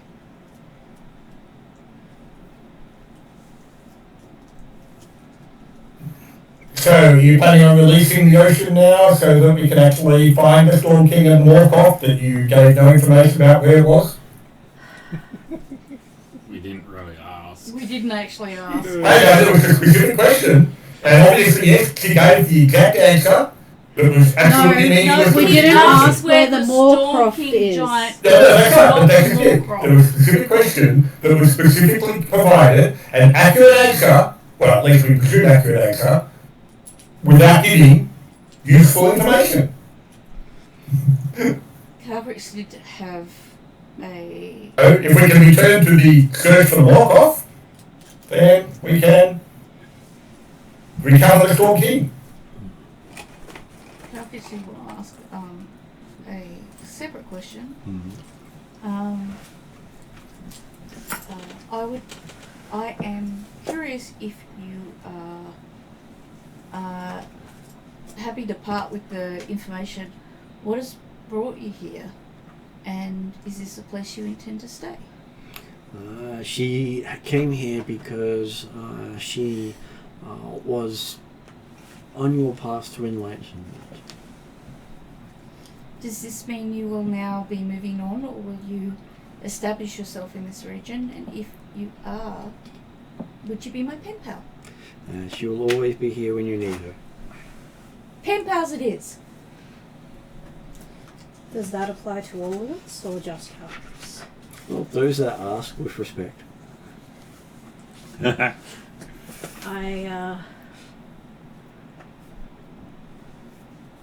am embarking on a new journey and feel that at some point I may need to seek your wisdom again. She says all you need to do is write to her and she will come. It's a good thing I've got Skyride. Thank you. When we depart from here, we intend to continue on our course to find the Moorcroft, for there may be more answers there. Can we do so without invoking your ire? Or do you suggest a different path? Well, she says her lessons were in relation to your choices. and that when you finally awake, you'll be able to choose wisely, she hopes. I hope so too. I'll kind of look around the group and go, for all of us. Some more than others, she says, looking in Dimitri's direction. Thank you for your time and your wisdom. Okay, and next thing you know, you're all sitting around the airship next to the river by the road, realizing that you didn't actually get up this day. It was all a dream. Classic. Which is how a lot of the more powerful beings interact. But my pebble's still gone.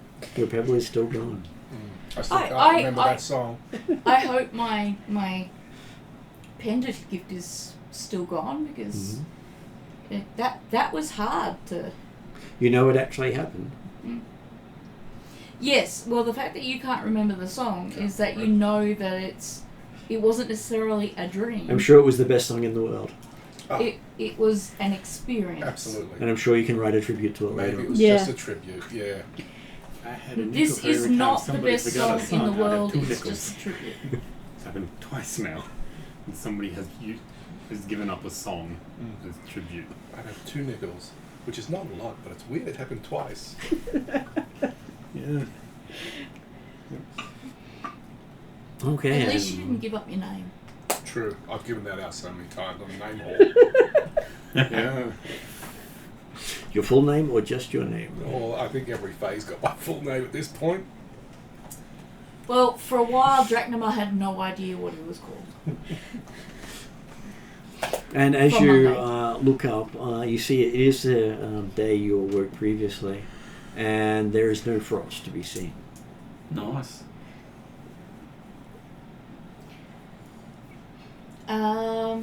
I guess Carrix is going to see if she can contact other planes. Mm-hmm. She would like to seek the wisdom of Io if he answers her call in relation to what she's just experienced in terms of the storm giants and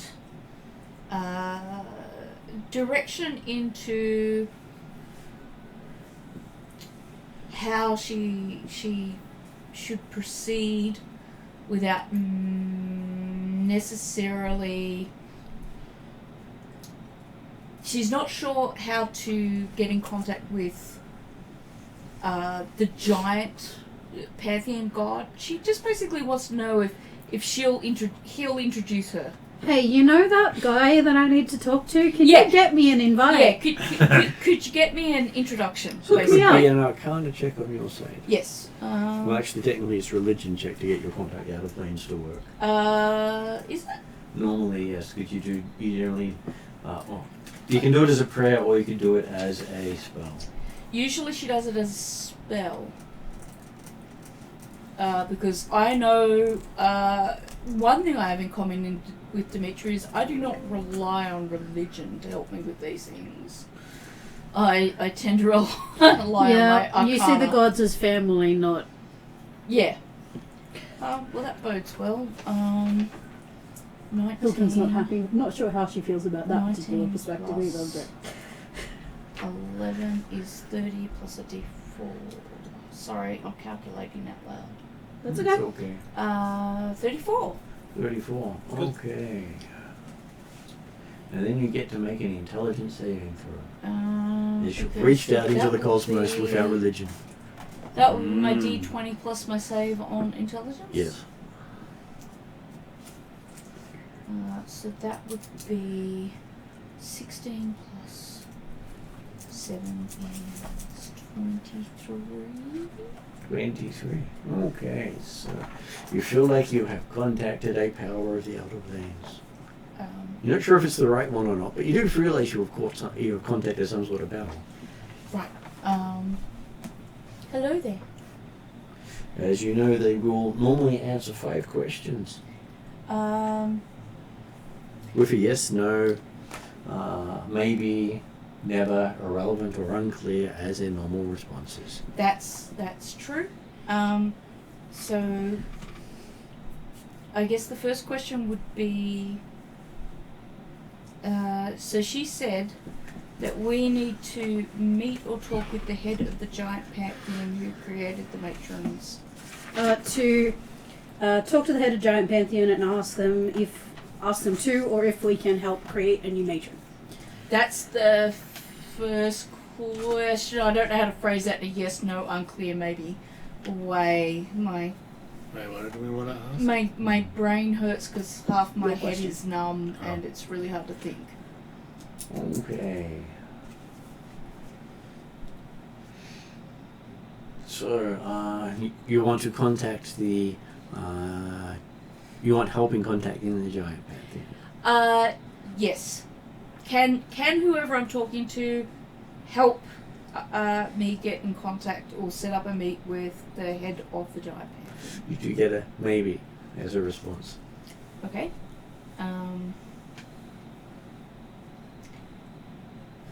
That implies that they're not from the Giant Pantheon, which makes me go, maybe they know who broke the crown. Suggestions for second question, anyone? Who broke the crown? You have to answer any yes, no. Yeah, it's got to be yes, no, maybe, or unclear. Do we know the being that broke the Storm King's crown? There you go. Okay.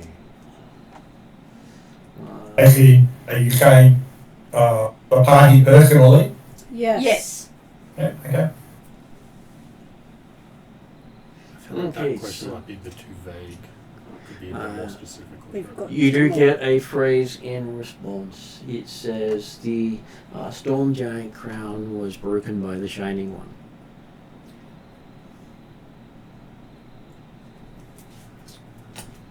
So I guess the next thing to ask is,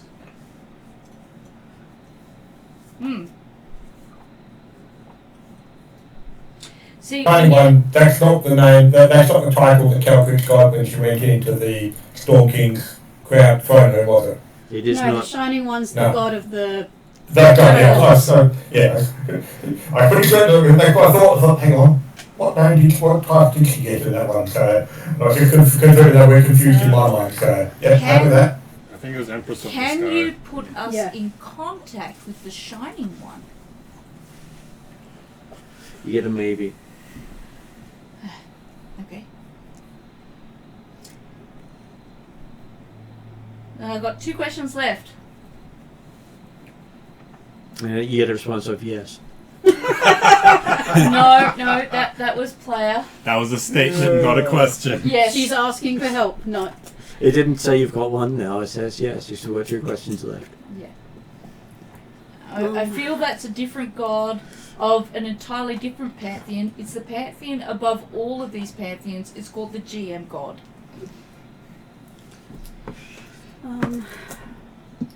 What else do we need to know at the moment? What's your favorite color? Are the parts of the Storm King's crown in the castle of the Storm Giants? Or possibly, does the Storm King have parts of the crown? Because maybe that might be why we need to still find him. Either way, Might be a component of finding. do we need to find the Storm King to fulfill our mission? Yes. Well, yeah. Like, my brain is not quite clear on why we were seeking out the Storm King. Because the princess asked us to. Yes. Response is unclear.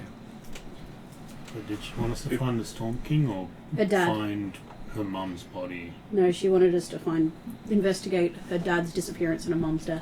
They believed that Calcrix is Empress of the Air and the person to originally create the Storm King crown and to impose the I can't think of the word spell for like a word word, the compulsion for the matrons to sleep and putting in power, that they wanted her to find the Storm King and bring him back so that he could take power again. But I don't. That is definitely not the path that we really want to follow. It would be like putting Dimitri in charge of the giants. Well, that has certain positives for places like Karamikos. It may not have positives for the giant matrons. If the Storm King doesn't believe that they have any wisdom or leadership to offer. So I guess my last question would be, will finding the Storm King help us along our path to achieve our overall goal? You get responsive yes. Geez, I wish I had one question less to say where is the Moorcroft, but Should have asked what his favourite colour was. Pink. well, No, that's- blue. No, pink. What was the fourth question in the end? I can't remember. Do we need to find the Storm King to fulfill our mission? Unclear. Will finding the Storm King help us on our path? Yes. I feel like that's the same question, just phrased differently. But okay, yep, Well, phrasing is important. that's when it. 5 asking questions. vague That's done. questions. Well, possibly it was, but it was phrased well enough or differently enough that you got a yes answer instead Yeah. of an unclear. Yeah, So- that's true. All right, well that's it. Calcrix. Help can be subjective. Calcrix will suggest that we need to. Well, it'll be obvious to Dimitri, but it wasn't obvious to Calcrix, which is why she did it. That we do still need to continue along this path and find the Storm King, because he will possibly give us. At least his body might give us more information as to how to progress. I think I know why we got different answers to those two questions. Mm. We don't need to find the Storm King to do this, but it will help if we do find him. Yes, that is That makes sense. clarification worth having. Which is true. So how do we want to proceed? We want to proceed like we did before. Take the skiff up to between 1,000 and 2,000 feet or meters. I think I wrote Feet. down, and see whether or not we can spot the Moorcroft. But that won't work if it's underwater. If it's underwater. If it's underwater, that will not work. Can this give work? But you can certainly look first, and then if you can't find it, then we can consider if it's underwater. Do we have like I have no problem with this. We can go up and I'll just stop breathing. Do we have like a half fisherman Well, that can speak at to 1,000 to animals or 2,000 feet, it doesn't actually take you out of No. the atmosphere. Yeah, true. You got to get about 20 to 25,000 for that. We have multiple people who can speak to animals. something? I'm sure some squid around here saw something. I mean, we've got two people who can be underwater for prolonged periods of time and speak to animals. But if We we can do find need this to. thing. We do need to go deep water diving. We can do that. I'm still thinking that it might be the skeleton is going to give us clues as to where we can find them more. Did the skull have a jawbone? We've got to speak with dead. Well, it won't work on Giants. anything other than humanoids, I believe. Ah, okay. Yep. Giants are too big.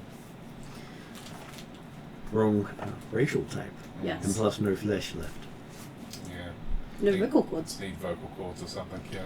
But I do have a feeling that finding the matron skeleton is going to be important. Okay. So flying up and seeing what we see is not necessarily a bad idea. At the very worst, sorry. if we find the skeleton, we get like good souvenirs. And what was that, Jeremy?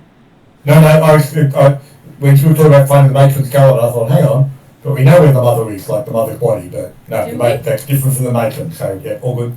No, we don't know where the mother's body is. We just know she's dead. The We matron know that skeleton she's somewhere is in the area. the mother. No, is because the mother's body was recovered. That's why we had the token for the golden goose. No.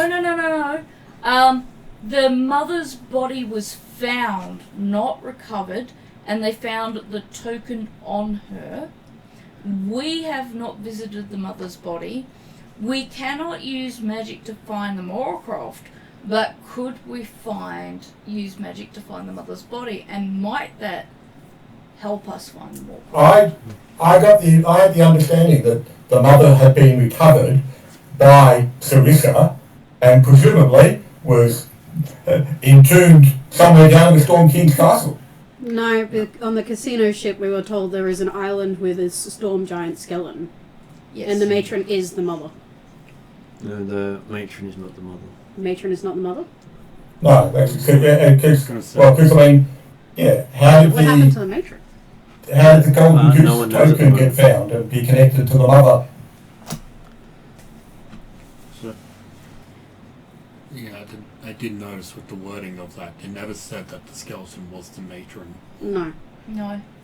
So the skeleton We just is the- have a giant skeleton. So we've got two questions that might be worth answering, which is, where is the mother's body, and might that give us clues to where the Moorcroft is or who the matron was?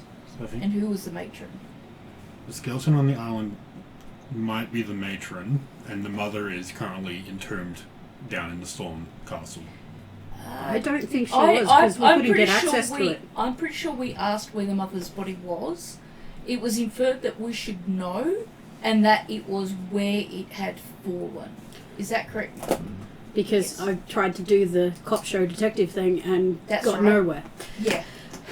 Because they didn't take the body with them. Yep. Yes.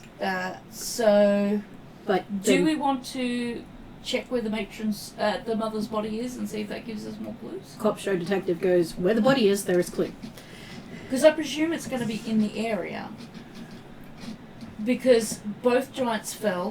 One was imprisoned on the Moorcroft, which stays in a 30-mile radius of the island from which they emerged. And she was killed on that island. So we just find the island that has a dead storm Is that giant the on it. island that was below the translucent castle? I actually thought that when we were on the Golden Goose, I thought the story was that the skeleton of the giant was on a riverbank. No, it was on an island. They did say on an island. Okay. It was off. There was a riverbank involved. It was. It was an island closest to the east riverbank, I believe. I just had the notes. a riverbank to the east. Yes. So it was closest to the riverbank to the east.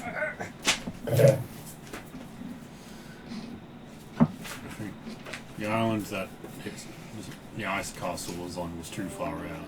I also think the island the ice castle one was on Well, is Dream. Dimitri was when we were on the translucent castle. Dimitri did ask, "Is this island in ruins 30 miles?" He did, but Yep. the And ruins then- were also... Can't do call Yeah. Dream. So obviously can't trust anything that happened on that in Crystal Castle. Yep. Okay. So No, you can't. Of course not. The rest of us aren't enlightened in any way, shape, or form.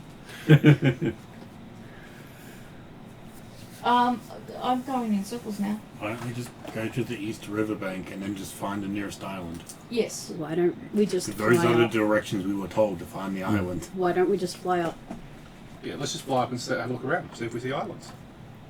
Go to the closest one, off the east. Yep. Okay, There's so plenty you, of people with good eyesight. you hop onto the boat, and as it takes off, the credits roll because we're close to 11. Do you want to add anything as you're getting on the boat ready to examine? You used footage from last season. Next Blooper reels. session, Calcrix was considering doing augury and divination. Cetus talks to dragons about becoming a dragon. Really? Yes. Yeah. And How do you that's it. become a dragon? Merc speaks to Dimitri to see if he has any old spell books Merc could study. in the trip over. I believe he has no old spell books, they're all current. Or any spell books that he's not reading at the moment. He's reading them all, technically. It'll be All in at once. Dimitri code. I think it should be technically. And- You would like to read Dimitri's spellbooks. Well, Can you borrow one? I think I would like to learn from the great Dimitri. Yes, and- there But we he's go. happy to teach. He's sure it's all not having over spellbooks to And everybody. I acknowledge these simplistic spells he would have mastered long ago, probably when in his younger days. Calcrix would like to put it on record that Calcrix also has a ton of different books as well as legend lore that Everyone's she got lends books to except for me. anybody who asks I have books. nicely. Pulls My- out the monster manual. I have a book, The Word of Zercha. I've got no books. He needs some books. This is a problem. I've got a lot of books, so if you have no luck getting Actually, I any books don't from have a book. Dimitri, I will. I would specifically ask Dimitri, do you have any books on perhaps the darker side of magic? well, And just see what happens. Again, again, dark elements. Still. Mistress Nyx, who is a god of entropy, is one of Calcrix's patrons. She has several books related to the dark side of magic. Well, Merc might go between the two and read Yeah. some books on our travels. Look, you'll be lucky what to get happens. any books out of Dimitri. He'll Dimitri explained it all to you. I actually don't have a book. It's all innate instinct. Ah, yeah. But you could make notes when he's Dimitri explaining. Oh, So well, you could write your own book. I think there's a lot to learn from Dimitri. I think Dimitri. I would correct you here. Dimitri is happy to loan books. He owns a library, for God's sake. Hey, in this world, library doesn't necessarily mean you loan books out. It just means a collection of books. Or he'll read to you. I just had a feeling from He just would not loan spell books. Because, hey, you'd have to really read them anyway, because, as mentioned, they'll be in Dimitri's shorthand. And B, anybody, it would be unsafe practice to try and deal with any Dimitri's spell books. My magic would But work. obviously, books on knowledge and understanding of magic, absolutely. Trellan's a monk, right? So not a magic user necessarily. No. Cetus is also a Barbarian. a barbarian, not a magic user. Are you? I'm divine magic. You're divine magic. So Divine and you nature could, magic. You could consult between Dimitri Hildren and Calcrix for. I mean, I'm happy to hook you up with Zerchev. It's not quite my style. Respect him as a god. As a bard, he more steals magic than uses magic. Yes. It's just so cool that the magic happens. Technically arcane, so yes. my Well, magic in doesn't this work. world, it's with you. the same as a warlock, as in occult magic. So you don't actually cast the same sort of spells as everyone else. You can learn from them. This Your magic is all about stealing power, not is where- about earning it or being granted it. You just charm people. this into is doing where things for you. Calcrix might be helpful. She was a warlock, and then she discovered she was a wizard. So she has experience at Both of those. stealing magic as a warlock to her current role being a wizard. I'd be particularly interested in magic that perhaps steals life Give me force or assessment, anything yours. like that. I've got Vampiric Circle, which does exactly that. It steals life force from others. Let's talk on the way over. I mean, I Morrigan can has do a that really as good And well. get spell, on you the might be able level to up. get it. Get on the level up. I will get on the level up, Yeah. absolutely. Yeah, I have some really good. Morrigan has some really good spells. So I will put it on. Oh. Yeah. I was curious if we follow up, if Dimitri Technically, did I'm a give warlock too. Frosty some kind of gift in terms of the dragon etiquette. That could be something that Dimitri thinks about over the next 2 weeks. Because I have secret. Well, he can learned come up with that secrets of between the sessions. Arcana. Yes. Technically, I have. Considering the fact that he didn't want to be there or go there, You probably I might wanted to have- go to the Dragon Well, Castle. It would depend on whether or not Dimitri's still, because he's been a diplomat in his roles with Karamikos, if he still follows diplomatic rules, for lack of a better word, of etiquette when it comes to greeting other people in power. And aren't dragons like the only race that Dimitri actually respects? He doesn't speak. No, not at all. No. Okay. He's quite happily in regular conversation with Yen. So, and yes, I mean, he's got a dragon on his staff. So, at the library.